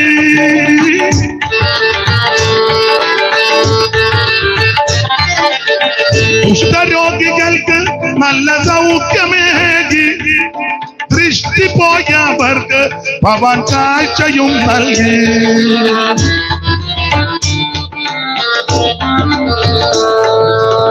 കുഷ്ഠരോഗികൾക്ക് നല്ല സൗഖ്യമേകി, ദൃഷ്ടി പോയവർക്ക് ഭവൻ കാഴ്ചയും നൽകി. നഷ്ടജീവനായ ലാസർ 4 നാൾ കഴിഞ്ഞു ഉയർത്തു. ഭ്രഷ്ടരൊരയ്യായിരം ജനം 5 അപ്പത്താൽ സിയോൻ മണവാളനെ, ശ്രീനരപതിയെ സിയോൻ മണവാളനെ, ശ്രീനരപതിയെ സിയോൻ മണവാളനെ. അപ്പൊ ശ്രദ്ധിക്കുക, യേശുക്രിസ്തുവിന്റെ ചരിത്രം ഏറ്റവും ശ്രേഷ്ഠമായ ചരിത്രം, നല്ല ചരിത്രമാണ് യേശുവിന്റെ ചരിത്രം. കേട്ടിരിക്കാൻ പറ്റും. നമ്മുടെ ചരിത്രം വല്ലതും പറയാം, ചരിത്രം പറയാം, ഞാൻ പോവാന്ന് പറയും. എന്റെ ചരിത്രമൊക്കെ എല്ലാവർക്കും നമ്മുടെ ഒന്നും പറയാതിരിക്കുന്നതാ നല്ലത്. യേശുവിന്റെ ചരിത്രം നല്ല ചരിത്രമാണ്. അപ്പൊ ആദ്യത്തെ 5 പുസ്തകത്തിൽ 4 പുസ്തകം യേശുക്രിസ്തുവിന്റെ ചരിത്രമാണ്. 5-ാമത്തെ പുസ്തകം അതും ചരിത്ര പുസ്തകത്തിൽ പെടുത്തുന്നതാ. 5-ാമത്തെ ചരിത്രം ആദിമ സഭയുടെ ചരിത്രമാണ്. അപ്പോസ്തല പ്രവൃത്തി ആദിമ സഭയുടെ ചരിത്രം. അത് തർക്കമുണ്ട്. ഓരോരുത്തരും പറയുന്നത് ഞങ്ങളുടെ സഭയുടെയാന്ന്. അതാ അപ്പോസ്തല പ്രവൃത്തി സഭാചരിത്രമേ. കത്തോലിക്കരാകുന്ന സഹോദരങ്ങൾ പറയുന്നത് കത്തോലിക്ക സഭയുടെ ചരിത്രമാണ് അപ്പോസ്തല പ്രവൃത്തി എന്ന്. 28 അധ്യായം തിരുസഭ റോമിലെ വത്തിക്കാന് അതിന്റെ കീഴില് ബഹുമാനിയ പോപ്പിന്റെ കീഴില് ഉള്ള ലോകമെമ്പാടും വിശുദ്ധമായി കിടക്കുന്ന കത്തോലിക്ക സഭ. അപ്പൊ അവരോട് ചോദിച്ചാൽ അവര് പറയും ശരിയായ സഭ കത്തോലിക്ക സഭയാ, ഞങ്ങളുടെ ചരിത്രമായി ഇതിനകത്ത്. അവിടെ നമ്മുടെ നാന്നും പറഞ്ഞ് എന്നാ നല്ല അവര് പറഞ്ഞ അവരുടെ ചരിത്രമാണ്. അപ്പൊ ഇവരെ കടത്തി വെട്ടിക്കൊണ്ട ഓർത്തഡോക്സ് അവര് പറയുന്നത് അതൊന്നുമല്ല, പാരമ്പര്യം ഞങ്ങൾക്കാ. കാരണം വാക്യമൊക്കെ എടുത്തുകൊണ്ടാ. അന്ത്യോക്യ വെച്ച ക്രിസ്ത്യാനി എന്ന് പേരുണ്ടാ. ഞങ്ങളുടെ സിംഹാസനം ഇപ്പോഴും ഉണ്ട് അന്ത്യോക്യയില്. ഞങ്ങളുടെ ചരിത്രമാണ് സിംഹാസനം ഉള്ള. അപ്പോസ്തലന്മാർക്ക് കൊരണ്ടി പോലും ഇല്ലായിരുന്നു. പിന്നെ ആ സിംഹാസനം ഒരു വാക്യം വായിച്ചേ തെളിവിന് പുസ്തകത്തിൽ നിന്നായതുകൊണ്ട് എന്റെ കൊങ്ങായിക്ക് പിടിക്കുകയല്ലോ. വായിരെ കൊടുന്തീർക്ക് എഴുതിയ 1-ാം ലേഖനം 4-ാം അധ്യായത്തിന്റെ 10 മുതൽ വായിരം. അവിടെ സിംഹാസനം ഉണ്ടായിരുന്നോ അതോ ഭദ്രാസനമായിരുന്നോ, സിംഹാസനമായിരുന്നോ, കൃപാസനമായിരുന്നോ? പിന്നെ ആ വാക്യം പറയുന്നില്ല. വായി ഞങ്ങൾ ക്രിസ്തു നിമിത്തം ഭോഷന്മാർ, നിങ്ങൾ ക്രിസ്തുവിൽ വിവേകികൾ. അതിനെ വെട്ടമില്ലെന്നോ, ഇങ്ങോട്ട് വെട്ടത്തോട്ട് വന്നിരുന്നു. വായി കാണാമോ? ഞങ്ങൾ ക്രിസ്തു നിമിത്തം ഭോഷന്മാർ. നിങ്ങൾ തന്നെ വായിക്കണം. ഞങ്ങളെന്ന് പറഞ്ഞിരിക്കാതെ വായിച്ചതാ. നിങ്ങൾ ക്രിസ്തുവിൽ വിവേകികൾ, ഞങ്ങൾ ബലഹീനർ, നിങ്ങൾ ബലവാന്മാർ. ഒന്നുകൂടെ വായിച്ചേ 4-ന്റെ 10 മുതലേ. ഞങ്ങൾ ക്രിസ്തു നിമിത്തം ഭോഷന്മാർ, ഞങ്ങൾ ക്രിസ്തു നിമിത്തം ഭോഷന്മാർ, നിങ്ങൾ ക്രിസ്തുവിൽ വിവേകികൾ. പിന്നെ ഞങ്ങൾ ബലഹീനർ, ഞങ്ങൾ ബലഹീനര്, നിങ്ങൾ ബലവാന്മാര്, നിങ്ങൾ മഹത്തുക്കള്, ഞങ്ങൾ മാനഹീനർ. അടുത്ത വാക്യം. ഈ നാഴിക വരെ ഞങ്ങൾ ബഹുവചനമാ. ഞങ്ങൾ ഇതെഴുതിയ പൗലോസ്. മോനെ നീ സംസാരിടാ, നീ ഏതാ നീ അവനോട് വകുപ്പ് പറഞ്ഞു കൊടുക്ക. അവൻ നല്ല കാര്യമാ പറയുന്നേ, എന്നാലും മറ്റവനോട്ട് ശ്രദ്ധിക്കുന്നുമില്ല. നിങ്ങൾ രണ്ടും ഞാൻ പറയുന്ന കേക്ക്. മോന്റെ പേരെന്തുവാ?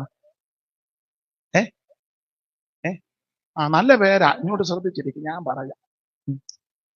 അവനെ ആസ്വദിച്ചിരിക്കുക, അതുകൊണ്ടാ.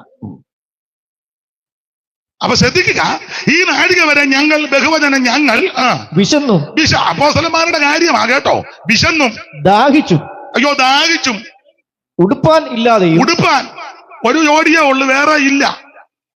അന്നേരം നാട് നീളെ ഉണ്ടെന്ന് ഇച്ചിരി മുറിച്ച് ഞങ്ങളുടെയിലും ഉണ്ടെന്ന്. ഒന്നും അറിയാൻ മേല. ആയിരം കുത്തുകൊണ്ടും മിക്കവാറും കുത്തുകൊള്ളാൻ സാധ്യത ഉണ്ട്. ഒന്നുകൂടെ വായിക്കേ. ഉടുപ്പ് ഇല്ലാതെയും കുത്തുകൊണ്ടും. ഉടുപ്പാനില്ലാതെയും കുത്തുകൊണ്ടും. അടുത്തത് സ്ഥിരവാസം കൂടാതെ. മതി വായിച്ച കേട്ടോ. സ്ഥിരവാസം കൂടാതെ, സ്വന്തമായിട്ടൊന്നും ഇല്ലെന്ന്. അന്നേരം പിന്നെ എങ്ങനെ അന്ത്യോക്യയിൽ ഉണ്ടാകുന്ന ചോദ്യം ഞാൻ എഴുതിയതാണോ, പുസ്തകത്തിൽ എഴുതി വെച്ചേക്കുന്നതാണ്. സ്ഥിരവാസം കൂടാതെ. അപ്പോൾ ആദിമ നൂറ്റാണ്ടിൽ അപ്പോസ്തലന്മാർക്ക് ഭക്ഷിക്കാനില്ലാതെയും കുടിക്കാനില്ലാതെയും വസ്ത്രമില്ലാതെയും കുത്തുകൊണ്ടും സ്ഥിരവാസം കൂടാതെ. അപ്പോൾ ചിലർ പറയുന്നത് ഞങ്ങളുടെ സഭയുടെ ചരിത്രമാണ് അപ്പൊ ഈ അപ്പോസ്തല പ്രവൃത്തി. അല്ല, അവര് പറയുന്നത് കത്തോലിക്ക സഭയുടെ ചരിത്രം. അപ്പൊ യാക്കോബ ഓർത്തഡോക്സുകാർ പറയുന്നത് ഞങ്ങളുടെ ചരിത്രം അന്ത്യോക്യ. ഇവരെ എല്ലാം കടത്തി വെട്ടിക്കൊണ്ട് തിരുവല്ല ഏരിയയിൽ മാർത്തോമക്കാര് അവര് പറയുന്നത് AD 52 തോമാസ് ലീഗ വന്നു 4 ബ്രാഹ്മണ കുടുംബത്തെ മുക്കി. കള്ളി, കാളികാവ്, ശങ്കരപുരി, പകലോമറ്റംകാരി മിക്കടുത്തുണ്ട്. കള്ളിക്കാരെ ഇതുവരെ കണ്ടിട്ടില്ല. പേരത്ര നല്ലതല്ല. പേപ്പറൊക്കെ വായിച്ചാൽ തങ്കച്ചാനൊക്കെ വായിക്കല്ലേ, മിക്ക പേരിലുണ്ട് പകലോമറ്റ മഹാകുടുംബം. കള്ളി കുടുംബത്തെ പറ്റി ഇന്ന് വരെ ഞാനും കണ്ടില്ല. എന്ത് അതുങ്ങളെല്ലാം എവിടെ പോയോ? അപ്പൊ ശ്രദ്ധിക്കുക, അവര് പറയുന്നത് ശരിയായ സഭ മാർത്തോമാ സഭയാണ്. അത് പിന്നീട് യാക്കോബായി നുണർവുണ്ടായി. എബ്രഹാം മൽപ്പാന്, കോനാട്ട് മൽപ്പാൻ പാലാക്കുന്നത്തെ പുള്ളിയുടെ നേതൃത്വത്തിൽ കല്ലിശ്ശേരിയിലെ കടവിൽ മാളികയിലൊക്കെ ഇരുന്ന് പ്രാർത്ഥിച്ച ചരിത്രമൊക്കെ അറിയാം. അപ്പൊ അവര് പറയുന്നത് ശരിയായ സഭ മാർത്തോമാ സഭയാണ്. അപ്പൊ ഇവരെ എല്ലാം കടത്തി വെട്ടിക്കൊണ്ട് വേറൊരു ഗ്രൂപ്പുണ്ട്, CMS CSI ആംഗ്ലിക്കൻ. ബ്രിട്ടീഷുകാർ വന്ന സമയത്ത് മിഷണറിമാര് വന്ന് സ്ഥാപിച്ച സാധുവർഗക്കാരാകുന്ന, അധസ്ഥിതരാകുന്ന, അധകൃതരാകുന്ന ആൾക്കാരുടെ ഉന്നമനത്തിന് വേണ്ടി വർത്തിച്ച CMS മിഷണറിമാര്. അവര് പറഞ്ഞ ശരിയായ സഭ അതാണ് ഞങ്ങളുടെ ചരിത്രമാണ്. പിന്നെ വേറെ ഒത്തിരി ഉണ്ട്, എല്ലാം പറയാൻ നേരമല്ല. ഇവാഞ്ചലിക്ക് പിന്നെ വന്നതാ. സാൽവേഷൻ ആർമി അവര് പറയുന്നത് വില്യം ബൂത്ത്, അദ്ദേഹത്തിന്റെ വളരെ ശക്തമായ നേതൃത്വ പാഠവും, നല്ല ഭക്തനായിരുന്നു.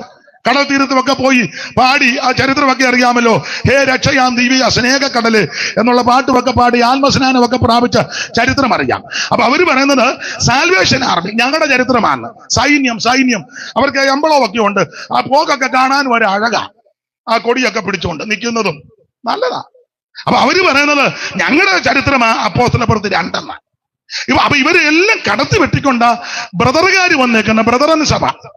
അവര് പറയുന്നത് ഞങ്ങളുടെ ചരിത്രമാണ്. ഏതാ? ബ്രദറൻ സഭ, സഹോദര സഭ. ഒരു വാക്യമെടുത്ത് കീറാവുന്നതിന്റെ പരമാവധി കീറിയതിനെ പിന്നെയും കീറി, പിന്നെയും പകത്ത് വെട്ടി കുത്തി. അത് എന്തോ നല്ല വചനം തിട്ടമാണ്. അപ്പൊ അവര് പറയുന്നത് ബ്രദറൻ സഭയുടെ ചരിത്രമാ അപ്പോസ്തല പ്രവൃത്തി എന്ന്. പറയുന്നില്ലെങ്കിലും പറഞ്ഞു വരുമ്പോ അങ്ങനെയാ തോന്നുന്നത്. അപ്പൊ ഇവരെ എല്ലാം കടത്തി വെട്ടിക്കൊണ്ട് ബെന്തിക്കോസുകാർ പറയുന്നത് ഇവരുടെ ആരുടെയും ചരിത്രമല്ല, ബെന്തിക്കോസുകാരുടെ ചരിത്രമാ അപ്പോസ്തല പ്രവൃത്തി 28. 2-ാം അധ്യായം എടുത്ത് അതിന് നല്ല കീച്ചുന്ന പിള്ളേരുടെ ഭാഷ പറഞ്ഞ പെന്തക്കോസ് നാൾ വന്നപ്പം. ആയിക്കോട്ടെ, എന്നാ നിങ്ങളെല്ലാം ഇങ്ങനെ സങ്കടപ്പെടുന്ന മൊബൈലിൽ കളിക്കുകയാണോ? ഞാനിവിടെ പറഞ്ഞുകൊണ്ടിരിക്കുക, പാട്ട് നോക്കുകയായിരിക്കും ഒടുവിലെത്തത്.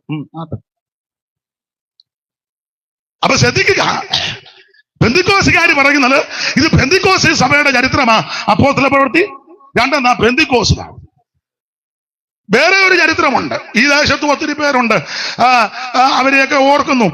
കനാനായ യാക്കോബ, കനാനായ കത്തോലിക്കരുമുണ്ട് കോട്ടയം സൈഡില്, ഇവിടെ നമ്മുടെ ചിങ്ങവനത്തിന്റെ കീഴില. അപ്പൊ അവര് സിറിയയിലെ ഉറഹായിലെ ഇടയസാ തുറമുഖത്ത് നെല്ലിയോ ഞാൻ മിണ്ടുന്നില്ല. 72 കൂടെ അങ്ങനെ കണ്ടല്ലയോ ആന്നോ കുഞ്ഞാ അങ്ങച്ചായോ? അവരവിടുന്ന് ഇങ്ങോട്ട് പോന്നെന്നാ കപ്പലല്ലയോ? ഒത്തുതിരിച്ചവർ കപ്പൽ കയറി മലനാടു നോക്കി പുറപ്പെട്ടാറ്, അങ്ങനല്ലേ? കൊടുങ്ങല്ലൂരങ്ങീതെ വന്നിറങ്ങി പാടു ഞാൻ 4 വെടിയും വെടിവെച്ചു ഗോപുരം കയറുന്നപ്പോൾ നിങ്ങൾ എന്നാ എടുക്കുക?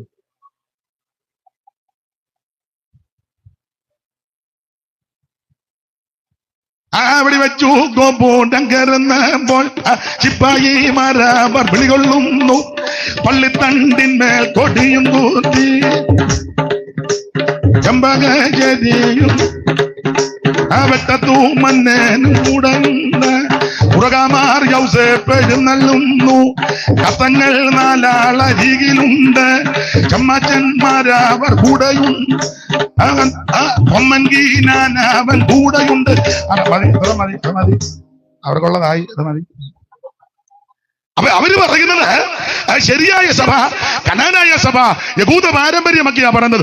അവര് പറയുന്നത് അവരുടെ ചരിത്രമാ. ഈ അപ്പോസ്തലപ്പുറത്ത് 28 തെളിച്ച് പറയുന്നില്ലെങ്കിൽ പറഞ്ഞൊപ്പിക്കും പറ. ഞാനൊരു കാര്യം ഉറപ്പിച്ചും തറപ്പിച്ചും പറയാ, ഇവരുടെ ആരുടെയും ചരിത്രമല്ല ഇത് പറഞ്ഞിരിക്കുന്നത്. ഈ പറയപ്പെട്ട ഒരു സഭയുടെ ആമൻ സ്തോത്രം ചരിത്രമല്ല. IPCയുടെ അസംബ്ലീസ് കോഡിന്റെയും ഷാരോന്റെയും ഒന്നും ചരിത്രമല്ല.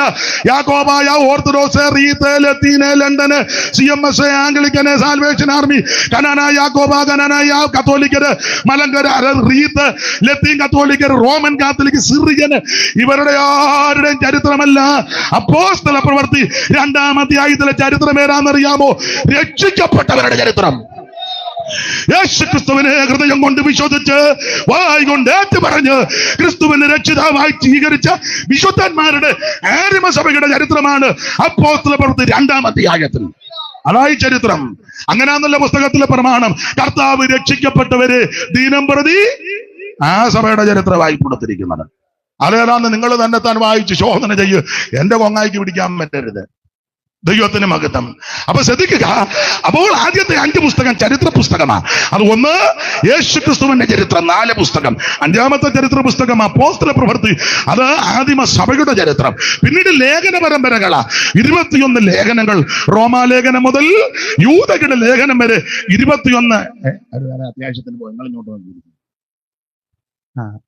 നമ്മുടെ മോനില്ല പോയി. അപ്പൊ ശ്രദ്ധിക്കുക, അപ്പോസ്തല പ്രവർത്തകരുടെ ചരിത്രം, പിന്നെ ലേഖന പരമ്പരകള്, ഒടുവിൽ വെളിപ്പാട് പുസ്തകം. ഇങ്ങനെയാണ് പുതിയ നിയമത്തിലെ 27 പുസ്തകം. ഈ പുസ്തകം നമ്മുടെ കരത്തിൽ കിട്ടിയതിനായി ആ പുസ്തകം കൊണ്ടുവന്നവരെല്ലാം എടുത്തൊന്ന് ഉയർത്തിക്ക്. ആരൊക്കെ കൊണ്ടുവന്നെന്നും കൂടെ അത്രയും പേര് കൊണ്ടുവന്നല്ലോ, വലിയ കാര്യം. ഇത് കാര്യത്തിൽ കിട്ടിയത് തന്നെ. വേദഗ്രന്ഥത്തിലെ ദിവ്യവചനങ്ങൾ മാധുര്യമേറിടും തേനിനേക്കാൾ, പാതയ്ക്കു ദീപവും ആത്മാവിൻ വാളതും പാറയെ പൊട്ടിക്കും ചുറ്റികയും. പാതയ്ക്കു ദീപവും ആത്മാവിൻ വാളതും പാറയെ പൊട്ടിക്കും ചുറ്റികയും.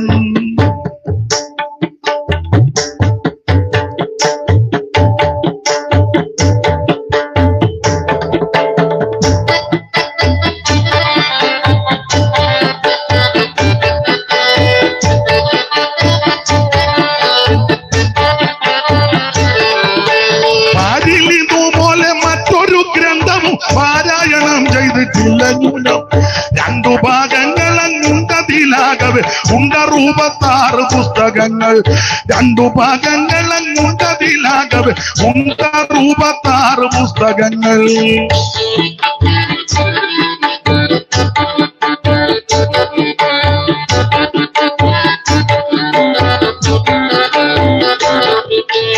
ഉൽപ്പത്തി തൊട്ടു മലാഖി വരെയുള്ള 39 പുസ്തകങ്ങൾ.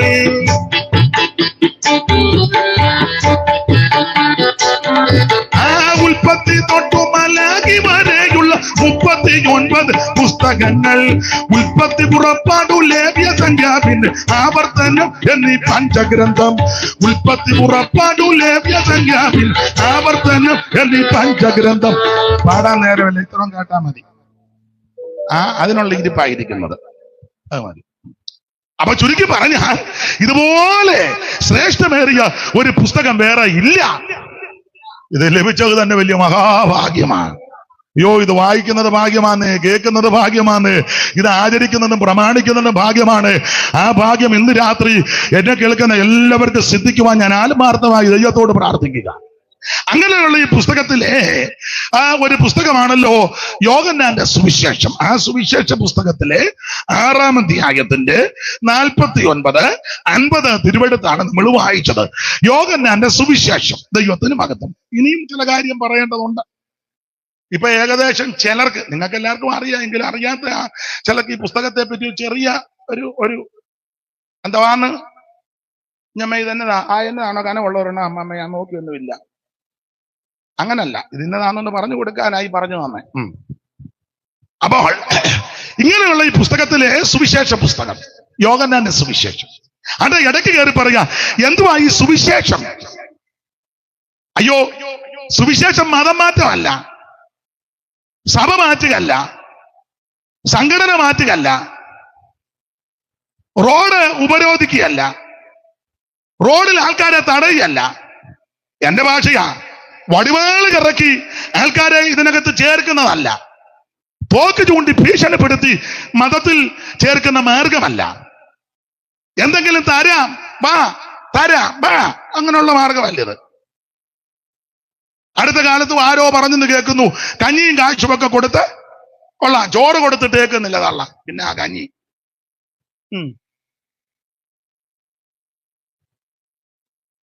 എന്റെ പ്രിയരെ, ഇത് അങ്ങനെയുള്ള മാർഗമല്ല. സുവിശേഷം മതമാറ്റം ഒന്നുമല്ല, ഇത് മതമാറ്റം ഒന്നുമല്ല, സഭ മാറ്റുകയല്ല. സുവിശേഷം എന്ന് പറഞ്ഞാൽ ഒരു വ്യക്തിയാണ്, അത് മറ്റാരുമല്ല, നസറയനാകുന്ന യേശു ക്രിസ്തു. എല്ലാവർക്കും അറിവുള്ള വാക്യമാ. കാണാതെ പറഞ്ഞു, ദാവീദിന്റെ സന്തതിയായി ജനിച്ച് മരിച്ചിട്ട് ഉയർത്തെഴുന്നേറ്റ യേശു ക്രിസ്തുവിനെ ഓർത്തുകൊള്ളുക, അതാകുന്നു ഞങ്ങളുടെ സുവിശേഷം. യേശു ക്രിസ്തു ഒരു വിഭാഗത്തിന്റെ, മതത്തിന്റെ, സഭയുടെ, സംഘടനയുടെ ആളല്ല. ഒറ്റവാക്കി പറയാ, അവിടുന്ന് മുഴു ലോകത്തിന്റെ ദൈവമാ. നീ ഏത് നിറത്തിലോ നിലവാരത്തിലോ മലത്തിലോ കുലത്തിലോ കുടുംബത്തിലോ ഏത് വ്യക്തിയാന്നേലും, ഇതൊക്കെ മനുഷ്യൻ ഒപ്പിച്ച സൂത്രബുദ്ധികളാ. ഈ ജാതിയും വർഗവും മരണവും ഒക്കെ എല്ലാം മനുഷ്യന്റെ കുരുക്ക. ഞാൻ ആ ഭാഗത്തേക്ക് പിന്നെ വരാം. ആട്ടെ, അങ്ങനെ ഇനി അങ്ങനെ ഏത് വ്യക്തിയാന്നേലും നിന്നെ യേശു സ്നേഹിക്കുന്നു, യേശുവിന് നിന്നെ ഇഷ്ടമാ. യേശു ഒരു വിഭാഗത്തിന്റെ ദൈവമല്ല, അവിടുന്ന് മുഴു ലോകത്തിന്റെ ദൈവമാ. പക്ഷെ ഓരോരുത്തർ ഇങ്ങനെ സെപ്പറേറ്റ് ആക്കി വെച്ചിരിക്കുക, ഞങ്ങളുടെയാണ്, ഞങ്ങളുടെ യേശു, ഞങ്ങളുടെ യേശു. യേശു ഒരു കുടുംബക്കാരുടെയോ ഒരു സഭക്കാരുടെയോ ഒരു വ്യക്തിയുടെയോ, അവിടുന്ന് മുഴു ലോകത്തിന്റെയും ദൈവമാണ്. അതുകൊണ്ടാണല്ലോ എനിക്കും ഈ മാർഗത്തിൽ വരാൻ ഇടയായത്. ദൈവത്തിന് മഹത്വം ഉണ്ടാകട്ടെ. യേശു ക്രിസ്തു മുഴു ലോകത്തിന്റെയും ദൈവമാണ്. എന്താണ് സുവിശേഷം? യേശു ക്രിസ്തു. എന്തിനാ സുവിശേഷം? സകല മനുഷ്യരും രക്ഷപ്പെടാൻ. വാക്യങ്ങൾ എടുപ്പിക്കുന്നില്ല. തീത്തോസ് 2:11 സകല മനുഷ്യർക്കും രക്ഷാകരമായ ദൈവകൃപ ഉദിച്ചുവല്ലോ, അങ്ങനെ ആ വാക്യം. അപ്പോൾ എല്ലാവരും രക്ഷിക്കപ്പെടാനാ സുവിശേഷം. രക്ഷിക്കപ്പെടണം എല്ലാവരും. 5 പൈസ കൊടുക്കണ്ട, അര കാശ് മുടക്കണ്ട, അര മൈൽ നടക്കണ്ട, ഭൗതിക വസ്തുക്കളൊന്നും കൊടുക്കണ്ട. ഇരിക്കുന്ന ഇടത്തിരുന്ന് ഒറ്റ വാക്ക് പറഞ്ഞാൽ മതി, എന്റെ യേശുവേ എന്നെ രക്ഷിക്കണം. ആര് പ്രാർത്ഥിക്കും? അവരെ യേശു രക്ഷിക്കും. ഈ മതങ്ങളെല്ലാം, ക്രൈസ്തവ മതമാണെന്നല്ലേ എല്ലാ മതങ്ങളും കൊണ്ടുവാ എന്നാ പറയുന്നത്. കൊണ്ടുവാ, എല്ലാരും കൊണ്ടുവാ. പക്ഷെ യേശു പഠിപ്പിക്കുന്ന ഒന്നും കൊണ്ടുവരണ്ടെന്ന് മാത്രമല്ല, നിന്റെ അടുക്കലോട്ട് വരുന്ന ആളാ. സ്തോത്രം. നിന്റെ അടുക്കലോട്ട് വരുമെന്ന് യേശുവിനെ കാണാൻ നീ അങ്ങോട്ടും ചെല്ലണ്ട, നീ ഇരിക്കുന്നിടത്ത്. അതെന്നാ? ജീവനുള്ള ദൈവമാ, അങ്ങോട്ട് വരും. ഒരുത്തൻ യേശുവിനെ കാണാൻ ഓടി കാട്ടത്തിയുടെ മണ്ടയില്. എന്നാ അവനെ വന്ന് കാണട്ടെന്നല്ല, യേശു അവിടെ ചെന്നിട്ട് അവനെ കണ്ടു. വേഗം ഇറങ്ങി വരാൻ. എന്നിട്ട് പറഞ്ഞ എന്നാന്നറിയോ? ഇന്ന് രാത്രി നിന്റെ വീട്ടില. അതാ യേശു. നല്ല ആഗ്രഹത്തെ നിറവേറ്റി തരും. അതുകൊണ്ട് ഈ പന്തലിൽ എന്നെ കേൾക്കുന്നവർ ഒറ്റ വാക്ക് പ്രാർത്ഥിച്ചാൽ മതി, എന്റെ യേശുവേ ഇന്ന് രാത്രി എന്നെ രക്ഷിക്കണം.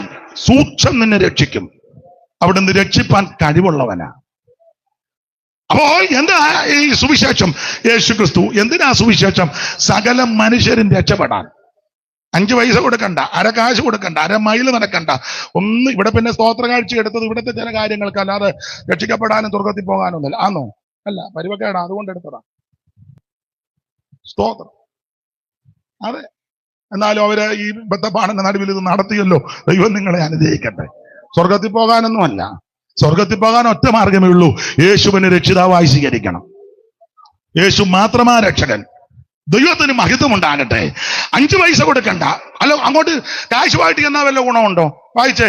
മീഖ 6:6 മുതൽ വായിര്. മീഖ പ്രവചനം 6-ാം അധ്യായത്തിന്റെ 6-ാമത്തെ വാക്യം മുതൽ വായിച്ചേ. പെട്ടെന്ന് വായിര്. മീഖ 6:6 മുതൽ വായിര്. ഇതുമായിട്ട് അങ്ങോട്ട് എന്നാ വല്ല ഗുണമുണ്ടോന്ന്.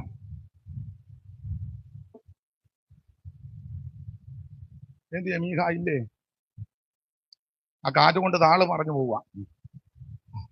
എന്തൊന്ന് കൊണ്ട് എന്തോന്നും കൊണ്ട് ഞാൻ യഹോവയുടെ സന്നിധിയിൽ ചെന്ന് അങ്ങോട്ട് ചെല്ലുവന്ന്. എന്തോന്നും കൊണ്ട് താറാവോ പൂവമ്പടയോ ആടോ മാടോ കാളയോ കഴുതയോ ഏത്തക്കൊലയോ തേങ്ങായോ അരിയോ വസ്ത്രമോ, അതാ എന്തോന്നും കൊണ്ട് ഞാൻ അങ്ങോട്ട്.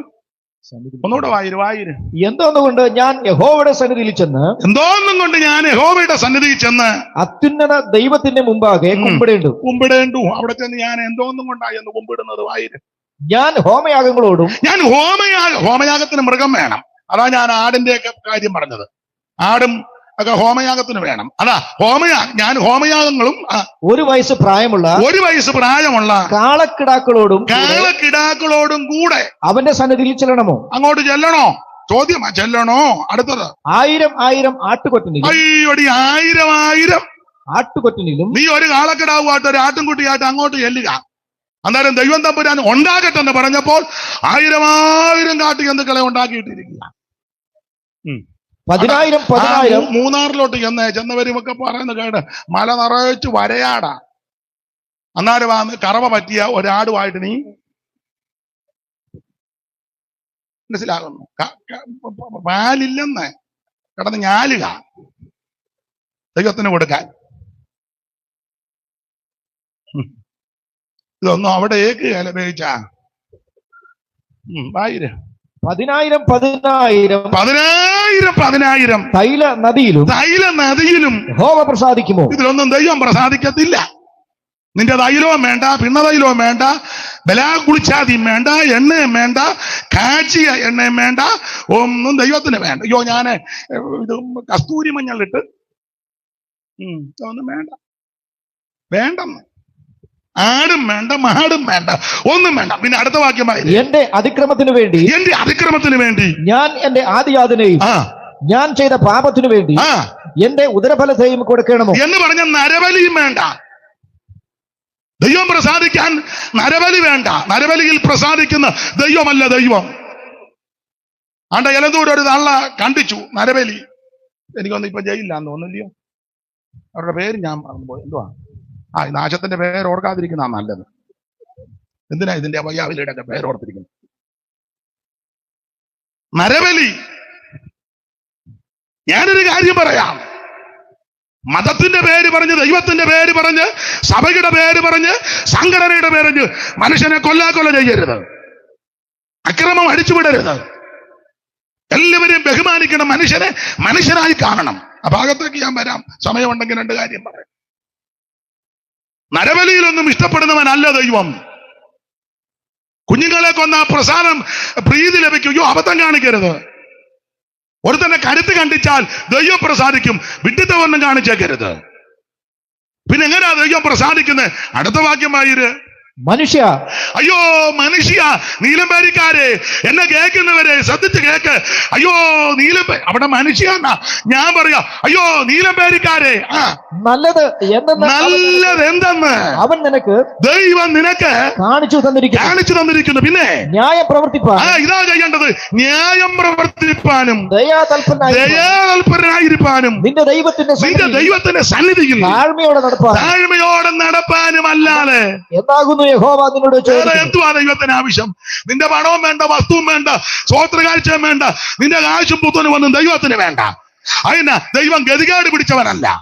ദൈവത്തിന് ആവശ്യം നീ നീതി പ്രവർത്തിച്ച് ദയാതൽപരനായി ദൈവത്തെ ഭയപ്പെടണം. അല്ല ദൈവത്തിന് ആവശ്യം. ഒന്നുകൂടെ വാക്യം വായിച്ച് ദൈവദാസനെ. മനുഷ്യ നല്ലത് എന്നെന്ന് അവൻ നിനക്ക് കാണിച്ചു തന്നിരിക്കുന്നു. ന്യായം പ്രവർത്തിക്കണം. ന്യായമായിരിക്കണം. അതൊക്കെ ചെയ്യണം. ദൈവത്തെ വിളിക്കുക, ദൈവത്തെ ആരാധിക്കുക, ദൈവത്തെ ഭജിക്കുക, ദൈവത്തെ പ്രസാദിപ്പിക്കുക എന്ന് പറഞ്ഞിട്ട് അന്യായത്തിനൊന്നും കൂട്ടു നിൽക്കരുത്. അതിര് മാന്തരുത്. ചിലര് എന്നും രാവിലെ അതിരെ കാണാം. വയ്യ, എന്നാലും ശ്വാസം മുട്ടല. അങ്ങനെയുണ്ട്. എനിക്കറിയാം ഒരു വല്യപ്പനെ, ചിലർക്കും അറിയാം, അല്ലെങ്കിൽ അത് പോയി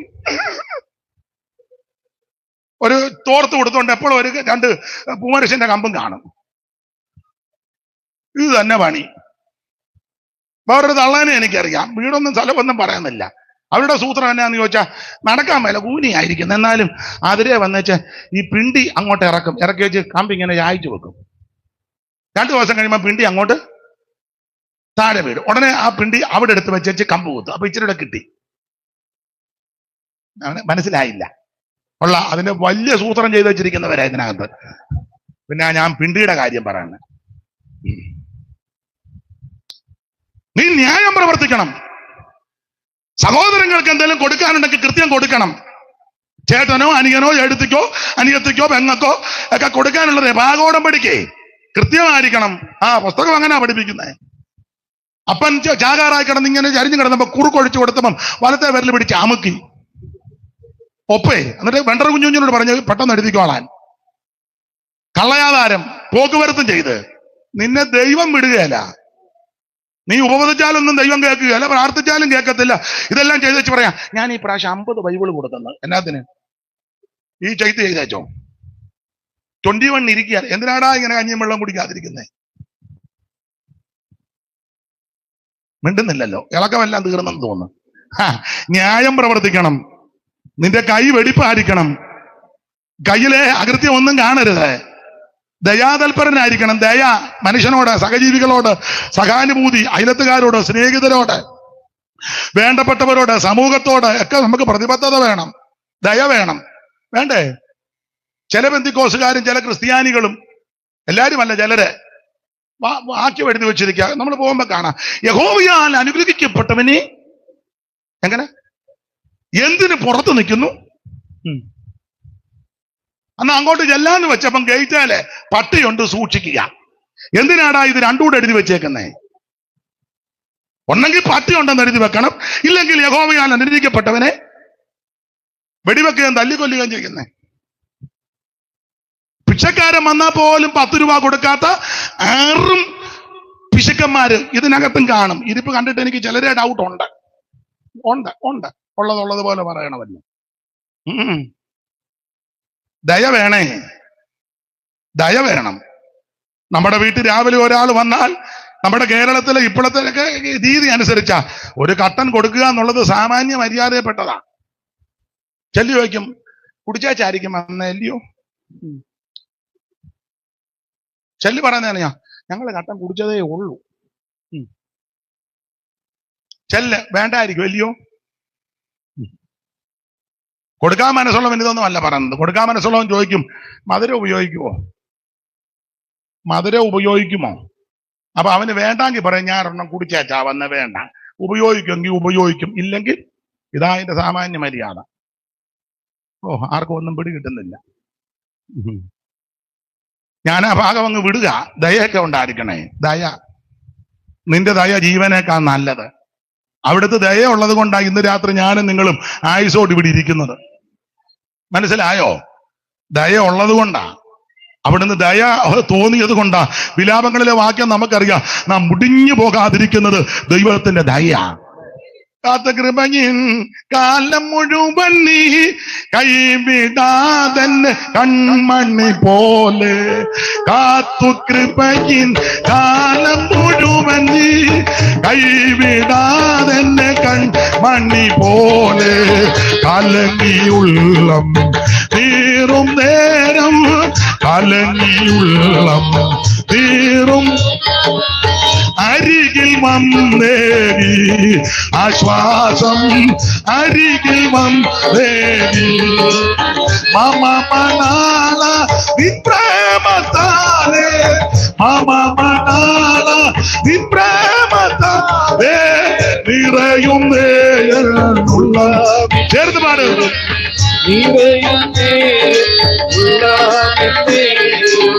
നദി അതിശയമേ യേശുവിശേഷം ആനന്ദമേ ആയതിൻ അതിശയമേ യേശുവിശേഷം ആനന്ദമേ ആയതിൻ ധ്യാനോ ആഴമുയരം ഈളം വീതി ആഴമുയരം ഈളം വീതി ആർക്ക് ഗ്രഹിക്കാം നിൻ പ്രേമ ആർക്ക് ഗ്രഹിക്കാം മമ മനാള നിൻ പ്രേമത്താലേ മമ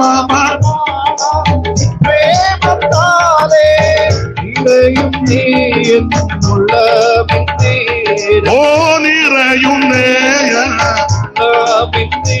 കരമുയർത്തി ദൈവത്തെ മഹത്വപ്പെടുത്ത എന്നെ കേൾക്കുന്ന പ്രിയരെ, ദൈവത്തിന് മഹത്വം ഉണ്ടാകട്ടെ. എന്തിനാണ് ഈ സുവിശേഷം? എന്താ സുവിശേഷം? യേശു ക്രിസ്തു. എന്തിനാ സുവിശേഷം? സകല മനുഷ്യരും രക്ഷപ്പെടാൻ. ആരാ സുവിശേഷം കേൾക്കണ്ടേ? എല്ലാരും കേൾക്കണം. 49 സങ്കീർത്തനത്തിന്റെ പ്രാരംഭവാക്യം വായിച്ചേ. സങ്കീർത്തനം 49:1. സകല ജാതികളുമായുള്ളവരെ ഇത് കേൾപ്പീൻ. ഇത് കേൾക്കണം, ഇത് കേൾക്കണം, എല്ലാരും കേൾക്കണം. ഒരു ഏരിയ മാത്രം കേട്ടാൽ പോരാ, കുറച്ചു പേര് മാത്രം കേട്ടാൽ പോരാ, ഒരു വിഭാഗക്കാര് മാത്രം കേട്ടാൽ പോരാ, സകല മനുഷ്യരും ഇത് കേൾക്കണം. അതിന് അങ്ങനെ എഴുതിയേക്കുന്നത് സകല മനുഷ്യർ ഇത് കേൾക്കാൻ. പറയാം ഇന്ന് ഭൂമിയിൽ പാർക്കുന്ന സകല മനുഷ്യനും ഒറ്റ ഒരുത്തന്റെ സന്തതിയാ. അതുകൊണ്ടാ ഇത് കേൾക്കാൻ പറഞ്ഞ എല്ലാരും. ഈ പന്തലിരിക്കുന്നവരും ഈ നെല്ലമ്പേരി പഞ്ചായത്തിലുള്ളവരും ആമേൻ, അല്ല കാവാലം പഞ്ചായത്തിലും വെളിയനാട് പഞ്ചായത്തിലും എല്ലാം, ഈ കുട്ടനാട്ടിലും അല്ല കേരളത്തിലും ഇന്ത്യയുടെ എല്ലാ സ്റ്റേറ്റിലും ലോകത്തിലെ എല്ലാ രാജ്യങ്ങളിലും ഈ ഭൂമിയിൽ മനുഷ്യനായിട്ട് ജീവിക്കുന്ന സകല എണ്ണവും ഒറ്റ ഒരുത്തന്റെ സന്തതിയാണ്. നിങ്ങളിൽ പലരും വിശ്വസിക്കുകയില്ലെന്ന് എനിക്കറിയാം. ഇരിപ്പ് കാണുമ്പോൾ അറിയാം. വിശ്വാസമൊന്നും വന്നിട്ടില്ല. പിന്നെ നമ്മുടെ ആൾക്കാർക്ക് ഒരു ശീലമുണ്ട്, എന്നാ പറഞ്ഞാലും കൈവോക്കും. ഉറങ്ങിയാലും പണ്ട് നിയമസഭയിലൊക്കെ പറഞ്ഞെന്നാ കേൾക്കുന്നത്, ആഫ്രിക്കയിൽ നിന്ന് 3 ജിറാഫിനെ ഇറക്കുന്നു. പുള്ളി പറഞ്ഞു ഞങ്ങളുടെ സമുദായത്തിന് ഒരെണ്ണം വേണമെന്ന്. പുള്ളി എന്ത് കാര്യം പറഞ്ഞാലും സമുദായത്തിന് ഒരെണ്ണം വേണമെന്ന്. അപ്പൊ ഈ ജിറാഫാന്നുള്ളത് കേട്ടില്ല. ഒന്നേ പൊക്കി ഞങ്ങളുടെ സമുദായത്തിന്, എന്തിനാ സമുദായത്തിന് ജിറാഫ് എന്ന് പറഞ്ഞാൽ ചുമ്മാ ഇരുന്ന് കൈ പൊക്കുന്ന ആൾക്കാരുണ്ട്. ഈ വേദപുസ്തകം പഠിപ്പിക്കുന്നത് സകല മനുഷ്യർ ഒറ്റ ഒരുത്തന്നെ സന്തതികളാണ്. അങ്ങനെ ആ പുസ്തകം, വേദപുസ്തകം, ഞാനിത് വിശ്വസിക്കുന്ന ആളാണ്. നിങ്ങൾ വിശ്വസിക്കുന്നുണ്ടോ എന്ന് എനിക്ക് മുഖം കാണുമ്പോൾ അറിയാം. പുസ്തകത്തിലെ വാക്യം ഭൂതലത്തിലെങ്ങും കുടിയിരിക്കുവാൻ, കുഞ്ഞോനച്ചാ പറഞ്ഞ കുഞ്ഞോനച്ചാ, ഭൂതലത്തിലെങ്ങും കുടിയിരിക്കുവാൻ അവൻ ഒരുത്തനിൽ നിന്ന് മനുഷ്യജാതിയെ എടുത്തെങ്കിൽ വായി ഭൂതലത്തിലെങ്ങും കുടിയിരിക്കുവാൻ അവൻ ഒരുത്തനിൽ നിന്ന് മനുഷ്യജാതിയെ ഒക്കെ ഉളവാക്കി. അതാ പുസ്തകത്തിലെ പ്രമാണം. ഒറ്റ ഒരുത്തന്റെ സന്തതിയാ ഈ ഇരിക്കുന്ന മുഴുവനെണ്ണോ. നിങ്ങൾ അംഗീകരിക്കുകയല്ല.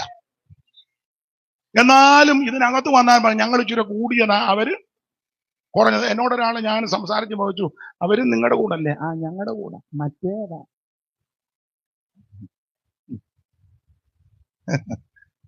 ഇവനെയൊക്കെ എന്നാ ചെയ്യാനാ? നമ്മളൊന്നും ചെയ്യണ്ട, പുള്ളി ചെയ്യാനുള്ളതല്ല അവിടെ ഒരുക്കുന്നുണ്ട്. എവിടാന്ന് ഞാൻ പിന്നെ പറയാം. ഭൂതലത്തിലെങ്ങും കുടിയിരിക്കുവാൻ ഒരുത്തനിൽ നിന്ന് മനുഷ്യജാതിയെ സകലത് ഒരാടെ സന്തതിയാ. എന്നാ തെളിവ്? ഇപ്പോഴും 2 കണ്ണല്ലേ ഉള്ളൂ, അല്ലേ? 2 കൈയല്ലേ? ഇത്രയും കൊല്ലമായിട്ടും ഒരു മൂക്കും 2 തോളയും പോരെ? നാക്കൊന്നല്ലേ? ചില നിങ്ങളെ ഉണ്ടെന്നേ ഉള്ളു. എന്നാലും നാളൊരു പഞ്ചു ആ തള്ളയോട് കയറി കോർക്കരുത്. എന്നാ നീളം അവരുടെ, അതെല്ലാവരുടെ നാക്കിന്റെ നീളം. തെളിവ് ഒത്തിരി ഉണ്ട്. എല്ലാരും ഒരുത്തന്റെ സന്തതിയാണ്. ഈ മനുഷ്യനാ ജാതിയും വർഗവും വർണ്ണവും ഒക്കെ മനുഷ്യനാ ഇതെല്ലാം ഒപ്പിച്ചു വെച്ചേക്കുന്നു. ഓരോരുത്തരുടെ സ്വാർത്ഥ താല്പര്യവും ഓരോരുത്തരുടെ ഇംഗീതവും ഓരോരുത്തരുടെ കുൽസിത ബുദ്ധി ഒക്കെ അകത്ത് കയറിയ ഈ കുരുക്കെല്ലാം ഒപ്പിച്ചു വെച്ചേക്കുന്നത്. അതെ, അതുകൊണ്ടാ നല്ല മനുഷ്യൻ പറഞ്ഞല്ലോ, ജാതി ചോദിക്കരുതെന്ന്. ജാതി അങ്ങേര് വിവരമുള്ളയാളാ, അറിവുള്ളയാളാ, ചോദിക്കരുതെന്നാ പറഞ്ഞു. കേട്ടിട്ടുണ്ട്. അദ്ദേഹം ഒരു യാത്ര ചെയ്തപ്പോൾ ഒരാളുമായിട്ട് സംസാരിച്ചു, ആദ്യത്തെ ഉണ്ടെന്ന് അവകാശപ്പെടുന്ന ഒരാളുമായിട്ട് സംസാരിച്ചു. ഇദ്ദേഹം വലിയ ജ്ഞാനിയും യുക്തിക്ക് മറുപടി പറയുന്ന ആള് വലിയോ, അത്രയ്ക്ക് ജ്ഞാനമാണ്. സംസ്കൃതത്തിലൊക്കെ അഗാധ പാണ്ഡിത്യമാ ആ ശ്രീനാരായണ ഗുരു അവർക്കൾക്ക്. അപ്പൊ കേട്ടിട്ടുണ്ട്. അങ്ങനെ സംസാരിക്കുമ്പോൾ വന്ന പുള്ളി ആളിനെ പിടികിട്ടുന്നില്ല. അപ്പൊ ഒടുവിൽ ഗത്യന്തരമില്ലാതെ ചോദിച്ചെന്നാ പറയുന്നത്, ഏത് ജാതിയാണ്? അപ്പോൾ ആ മനുഷ്യൻ തിരിച്ച് അങ്ങോട്ട് ചോദിച്ചു, കണ്ടിട്ട് എന്നാ തോന്നുന്നു? അപ്പൊ ചോദിച്ച പുള്ളി പറഞ്ഞു, കണ്ടിട്ട് പിടികിട്ടുന്നില്ല. എന്നാ ഇനി പറഞ്ഞാലും പിടികിട്ടുകയല്ലെന്ന് പറഞ്ഞു. നേർക്ക് നേരെ കണ്ടിട്ട് പിടികിട്ടാത്ത ആളിനോട് ഇനി വെള്ളം ചോദിച്ചപ്പോഴും അങ്ങനല്ലയോ ആശാൻ എഴുതിയില്ല. ഇതൊക്കെ വെച്ചോണ്ട് ആശാൻ എഴുതിയത്, സ്കൂളിൽ പഠിച്ചതല്ലയോ. പദ്യത്തിന്റെ പേരും മറന്നു പോയല്ലോ. ചണ്ടാല ഭിക്ഷുകി അവലി പറഞ്ഞു, ചണ്ടാല ഭിക്ഷുകി. ജാതി ചോദിക്കുന്നില്ല ഞാൻ, സോദരി. നമ്മുടെ സോദരിമാര് വല്ലോ അങ്ങനെ ആയിരുന്നെങ്കിൽ എന്ത് നല്ലതായിരുന്നു. രോഗം കഴിയുമ്പോഴാണ് നിന്നെയൊക്കെ ഇനി എന്നാ ചെയ്യാൻ. അപ്പോൾ ശ്രദ്ധിക്കണം, സകല മനുഷ്യനും ഒരു സന്തതിയുടെ പരമ്പരകളാണ്. ഭൂതലത്തിലെങ്ങും കുടിയിരിക്കുവാൻ അവൻ ഒരുത്തനിൽ നിന്ന് മനുഷ്യജാതിയോളമാക്കി. പിന്നെ മനുഷ്യനായി ഇതെല്ലാം തരംതിരിച്ചു വച്ചേക്കുന്നത്. അയ്യോ എന്തെല്ലാം കൊല്ലാൻ ഞങ്ങൾ കൂടിയതാ, അവര് കുറഞ്ഞതാ, മറ്റവരതാണ് ഇതാണ്, ഇതെല്ലാം പറഞ്ഞ് ഒപ്പിച്ച് എന്നും തമ്മിത്തല്ലും ബഹളവും വഴക്കും എന്തോ സങ്കടമാണ്. മനുഷ്യനെ മനുഷ്യനായിട്ട് കാണാൻ ഇനി എന്നാ ഇത് പഠിക്കുന്നേ? സ്തോത്രം. പണ്ട് എനിക്ക് തോന്നുന്നു സർവേപ്പള്ളി രാധാകൃഷ്ണനാന്ന് തോന്നുന്നു, എസ് രാധാകൃഷ്ണൻ സർവേപ്പള്ളി, പുള്ളിയാ ഒരിക്കൽ പറഞ്ഞത്, ഈ മനുഷ്യനെ മൃഗത്തോട് തുലനം ചെയ്യരുതെന്ന്. മനുഷ്യനെ അതിനാന്ന് ചോദിച്ചാൽ പറഞ്ഞു, മൃഗത്തിന്റെ സ്റ്റാൻഡേർഡ് പോകുന്നു. അതാ മനുഷ്യനെ നിങ്ങൾ മൃഗവുമായിട്ട് താരതമ്യപ്പെടുത്ത, അയ്യോ അതന്നെ മൃഗത്തിന്റെ സ്റ്റാൻഡേർഡ് പോകും. അതിനാ പുള്ളി അപ്പോ ഒന്ന് രണ്ട് കാര്യം പറഞ്ഞു. അല്ല ഇപ്പം വിവരിക്കാൻ നേരമില്ല. മൃഗത്തെക്കാളും മൃഗത്തിന് എന്താ അന്തസ്സാണ്. ഭക്ഷണം കൊടുക്കുന്ന നായ്ക്ക് നന്ദിയില്ലേ? ഇല്ലേ? നീതിസാരത്തിലുണ്ട് നായിന്ന് പഠിക്കേണ്ടതുണ്ട്, പട്ടിന്ന് പഠിക്കേണ്ടത്. അതെ, പട്ടിയിൽ നിന്നേ ഒന്ന് യജമാനോടുള്ള സ്നേഹം. 5 മാസം കഴിഞ്ഞ് ആണെങ്കിലും പുള്ളി ജോലി കഴിഞ്ഞ് വരുമ്പോൾ ഓടിച്ചെന്ന് സ്വന്തം പെമ്പളെ 5 മാസം വരുന്നുണ്ട് തള്ളിക്കൊണ്ട് അവിടെല്ലാം പോയി വെച്ചു. കൊച്ചുങ്ങൾ വന്ന് പറയാം, മമ്മി പപ്പ വന്നു ഉപ്പ. ആ പട്ടിക്ക് എന്ത് സ്നേഹമാണ്. നായിന്ന് പഠിക്കേണ്ട ഒത്തിരി കാര്യം ഉണ്ടെന്ന്. മാത്രമാണോ എത്ര ഉറക്കത്തിലാണെങ്കിലും ശ്രദ്ധയാ, ഇല്ലേ? ഇതിന്ന് പഠിക്കേണ്ടതാ. നീതിസാരത്തില എത്ര ഉറക്കമാണെങ്കിലും ശ്രദ്ധയാ. നമ്മുടെ വീട്ടിലോ സൂസമ്മ എന്ന് പറഞ്ഞ് വിലക്ക് വിറ്റും അവസാനം ജനലിൽ ടീറ്റിച്ചു. സൂസൻ അപ്പുറത്തുകാരിൽ ലൈറ്റിട്ട് പുള്ളി വിലക്ക് വിറ്റും നടന്നിരിക്കുന്നത് കണ്ട്. പക്ഷേ നായ അങ്ങനല്ല, എത്ര ഉറക്കത്തിലാണെങ്കിലും അതീവ ശ്രദ്ധയാ. ഒരു കാര്യം ഇവിടെ പറഞ്ഞു വിട്ടേക്കാം. 3 നായിന്ന് പഠിക്കേണ്ടത് നിങ്ങൾ ശ്രദ്ധിച്ചിട്ടുണ്ടോ? ഒരു കഷണ ഇറച്ചിയും ഒരു ചോറുമായി ഇന്ന് കൊടുക്കുന്നത് അത്രേ ഉള്ളു. പക്ഷെ ഭയങ്കര തൃപ്തിയാ കഴിച്ചേച്ച് നല്ല. പിറ്റേ ദിവസം 10 കഷണം ഇറച്ചിയും ചോറും കൊടുത്താലും തൃപ്തിയാ. എന്ന് പറഞ്ഞാൽ കുറച്ച് കൊടുത്താലും ഏറെ കൊടുത്താലും തൃപ്തി. ഇതിന്ന് പഠിക്കണം. ഇപ്പൊ നിങ്ങൾ ചോദിക്കുക, ഇതിന്നൊക്കെ എന്തിനാ പഠിക്കുന്നത്? അയ്യോ നിങ്ങൾ പുസ്തകം വായിച്ചേ. മൃഗങ്ങളോട് ചോദിക്കുക, അവ നിന്നെ ഉപദേശിക്കുമെന്ന 12:7. ഞാൻ പുസ്തകം വെച്ചായി പറയാന്ന്. അപ്പൊ നിങ്ങൾ പറയാൾ ഈ പട്ടിയുടെ ചരിത്രം എല്ലാം പറയാ. എടാ പൊട്ടാ, പുസ്തകത്തിൽ എഴുതി വെച്ചിട്ടുണ്ട് മൃഗങ്ങളോട് ചോദിക്കാൻ. പഠിക്കേണ്ട ഒത്തിരി കാര്യമുണ്ട്. സിംഹത്തിൽ നിന്ന് പഠിക്കേണ്ടതുണ്ട്. പൂച്ചയെ പിടിക്കാനാണെങ്കിലും പുലിയെ പിടിക്കാനാണെങ്കിലും സർവശക്തിയോടാ ചാടുന്നത്. അതാ ചെറുതാന്നേലും വലുതാന്നേലും. അങ്ങനെ എന്തെല്ലാം. പക്ഷിന്ന് പഠിക്കാനില്ലേ? നമ്മുടെ രാവിലെ കാക്ക ശ്രദ്ധിച്ച കാക്ക കറുത്തായിരിക്കുന്നെങ്കിൽ എന്നും കുളിക്കും, ഒത്തിരി കുളിക്കും. നിങ്ങൾ ശ്രദ്ധിച്ചിട്ടില്ലേ? എവിടെ വെള്ളം കണ്ടാലും കാക്ക അസമം കൊക്ക അങ്ങനെ. നിങ്ങൾ ശ്രദ്ധിച്ചേ, ഞാൻ കുരുക്കോപ്പിച്ച് പറഞ്ഞതല്ല. കാക്ക നിങ്ങൾ ശ്രദ്ധിച്ചേ, കറുത്തൊക്കെ ആയിരിക്കണം, പക്ഷെ കൂടെ കൂടെ കുളിക്കും. അതിൽ നിന്ന് പഠിക്കണം. മിക്കവരും കുളിക്കത്ത് പോലില്ല. പിള്ളേര് അമേരിക്ക എന്നുണ്ട് ഞായറാഴ്ച പോലും വെളുപ്പിനെ 5:30 കുർബാനയ്ക്ക് മിക്കതും കുളിക്കാതാ പോകുന്നത്. മനസ്സിലായോ? കാക്കേന്ന് പഠിക്കേണ്ട കാര്യമുണ്ട്. നിങ്ങൾ കാക്കയെ ശ്രദ്ധിച്ചേ. ലോകത്തിൽ ഒറ്റയൊരുത്തനെയും വിശ്വാസമില്ല കാക്കയ്ക്ക്. നമ്മൾ കാല് പറയാന്നിരുന്ന കാക്ക പറക്കും.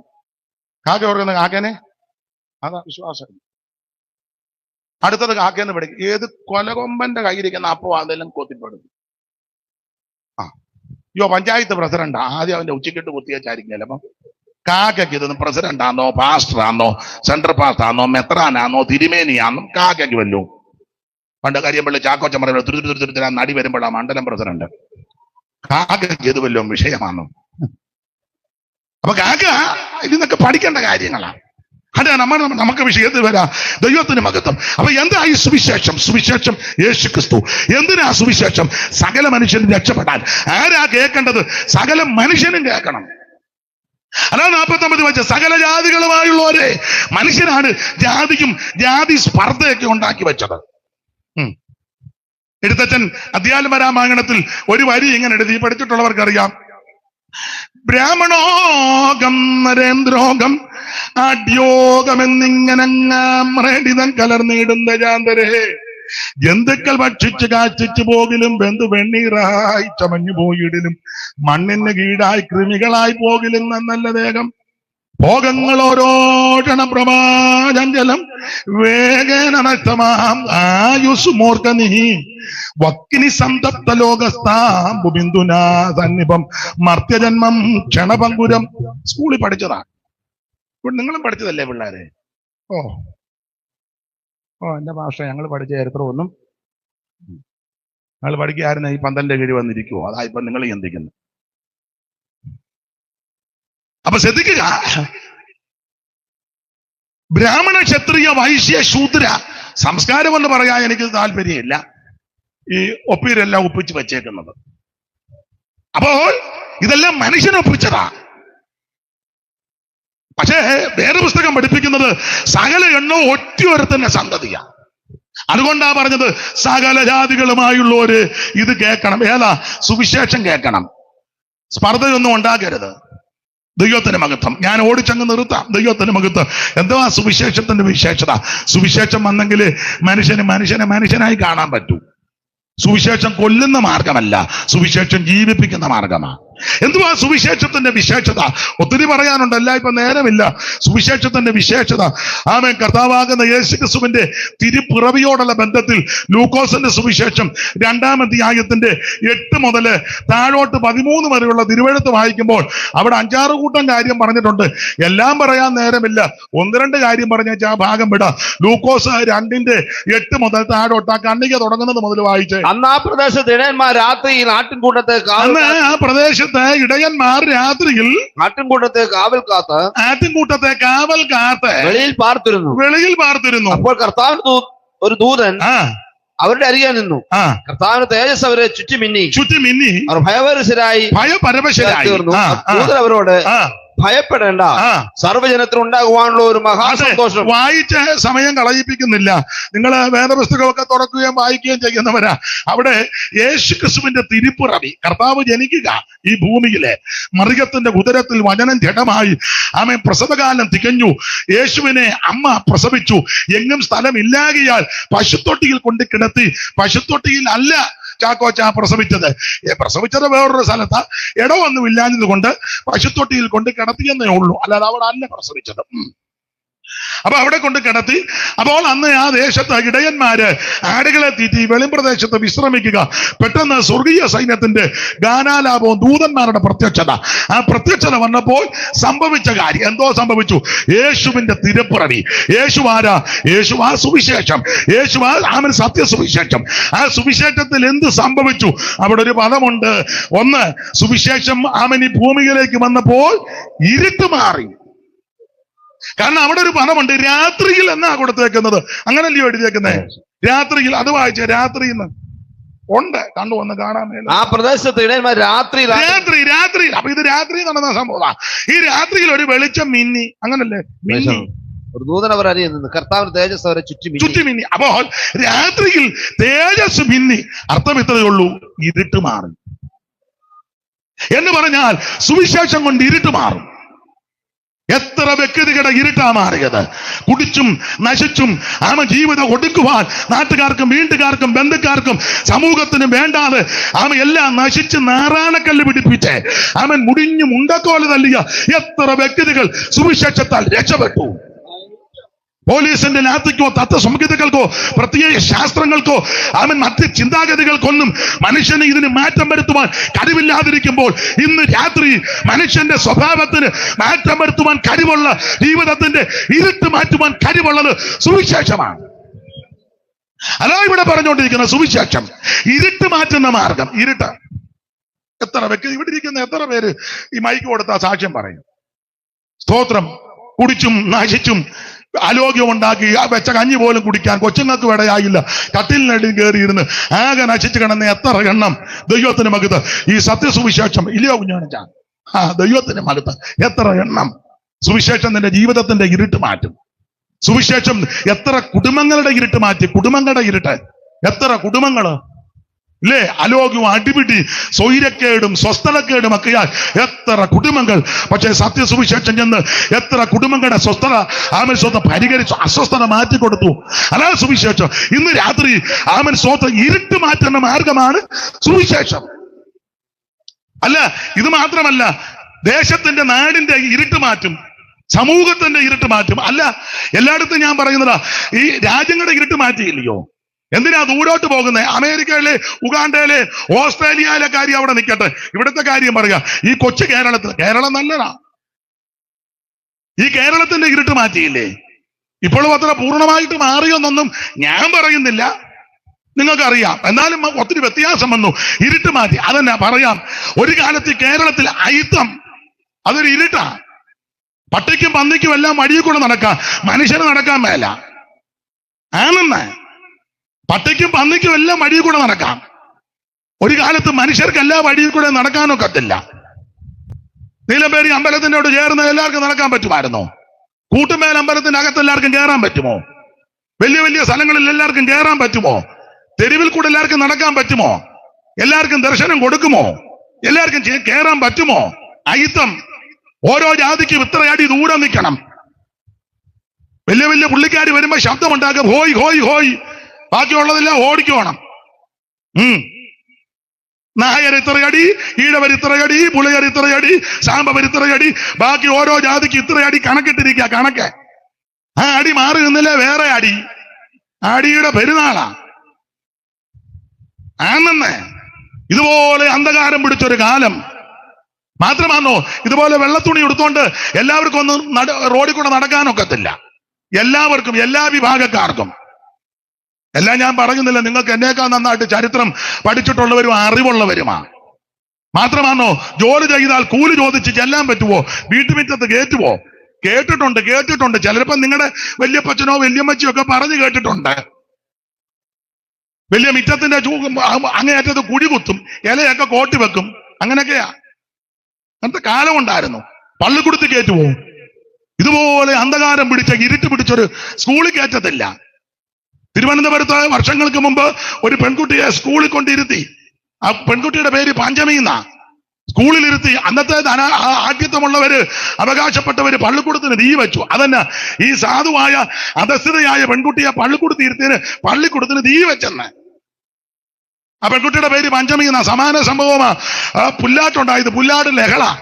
ടി തേവൻ എന്ന് പറയുന്ന ചെറുക്കനെ പള്ളിക്കൂടത്തിലാക്കി. അന്നും പള്ളിക്കൂടത്തിന് തീ വെച്ചു. പിന്നെ പൗരപ്രമുഖന്മാരും അതിന്റെ ചുമതലപ്പെട്ടവരാ അതിന്റെ പരിഹാരമൊക്കെ വരുത്തി. അങ്ങനത്തെ കാലമായി ഇരുട്ട്. സ്ത്രീകൾക്ക് മാറി മറയ്ക്കാനൊക്കത്തില്ല, ആഭരണം ധരിക്കാനൊക്കത്തില്ല. അഥവാ ധരിച്ചാൽ സ്വർണത്തിന്റെ ഒന്നും ഒക്കത്തില്ല. കല്ലുകൊണ്ട് മാല ഉണ്ടാക്കണം, കല്ലുമാല. അവയവങ്ങൾക്ക് കരം കൊടുക്കണം. ശരീരത്തിന്റെ അവയവങ്ങൾക്ക് ദൈവം തന്നതാണ് നമുക്ക് ഈ ശരീരം. അതിന് കരം കൊടുക്കണം. ഒരമ്മയ്ക്ക് കരം കൊടുക്കാൻ കാശില്ല. അതുകൊണ്ട് അമ്മ അവയവം മുറിച്ച് ചേമ്പലെ വെച്ചു കൊടുത്ത് എന്നാ കൊണ്ടുപോ, ഇതുള്ളത് കൊണ്ടല്ലേ കാര്യം കൊണ്ടുപോകാൻ പറഞ്ഞു. ഇപ്പോഴും ആ സ്ഥലത്തിന് അവയവത്തിന്റെ പേരാ സ്ഥലം അറിയപ്പെടുന്നത്. ഇങ്ങനത്തെ വല്ലാത്ത കാലം. ആശാൻ അതുകൊണ്ടല്ലയോ ആശയ ഗംഭീരനാ എൻ കുമാരനാശാൻ തോന്നക്കൽ അനേകം എഴുതി. തൊട്ടുകൂടാത്തവർ, തീണ്ടിക്കൂടാത്തവർ, ദൃഷ്ടിയിൽപ്പെട്ടാലും ദോഷമുള്ളവർ, കെട്ടില്ലാത്തവർ തമ്മിൽ ഉണ്ണാത്തവർ, ഇങ്ങനെ ഒട്ടകല്ലോ. എന്നാ നിങ്ങൾ ഇങ്ങനെ ഇരിക്കുന്നത്? നിങ്ങൾ എന്നാ ഇങ്ങനെ ഇരിക്കുന്നത്? സ്തംഭിച്ചിരിക്കുകയാണോ? ഞാൻ നിർത്താൻ വേണ്ടിയാണോ?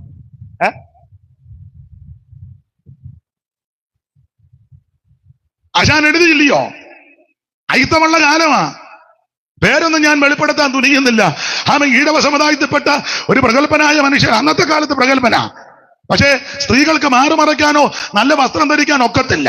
ആ സഹോദരി റൗക്ക എന്നാ പറയുന്ന, റൗക്ക മേടിച്ചു. അമ്മായിയമ്മ പറഞ്ഞു, എന്റെ കുഞ്ഞെ ഇതിട്ടോണ്ട് വെളിയിലിറങ്ങരുതെന്ന് പറഞ്ഞു, കൊല്ലും.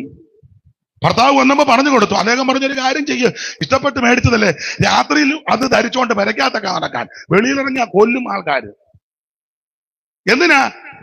ആലുമൂട്ടി ചാനാര്, പള്ളിപ്പാടിനടുത്ത് മുട്ടം, കരിപ്പുഴ അങ്ങോട്ട് ആലുമൂട്ടി ഈഴവ സമുദായത്തില് പ്രമാണിയ ആലുമൂട്ടി ചാനാര്. അന്നത്തെ കാലത്ത് കാറുണ്ടായിരുന്നു. കേരളത്തിൽ ആദ്യം കാറ് വാങ്ങിച്ച ആളാ. നമുക്കൊന്നും നമ്മുടെ വല്യപ്പന് പോലും അന്ന് കാറില്ല, ഒരുത്തർക്കും ഇല്ല. കേരളത്തിൽ ആദ്യം കേൾക്കുന്നുണ്ടോ വല്ലോ? യോടി, കേരളത്തിൽ ആദ്യം കാറ് വാങ്ങിച്ച ആളാണ് ആലുമുട്ടി ചാനാര്. അന്നത്തെ കാലത്ത് തിരുവിതാംകൂർ രാജാവിന് 10,000 രൂപ കടം കൊടുത്ത ആളാ അന്ന്. ആ മനുഷ്യൻ ഈഴവ സമുദായത്തിലെ പ്രധാന ആളാ ആലുമുട്ടി ചാനാര്. കാറുമൊക്കെ മേടിച്ചു. പക്ഷെ വണ്ടി ഓടിക്കുന്നത് നായരാ.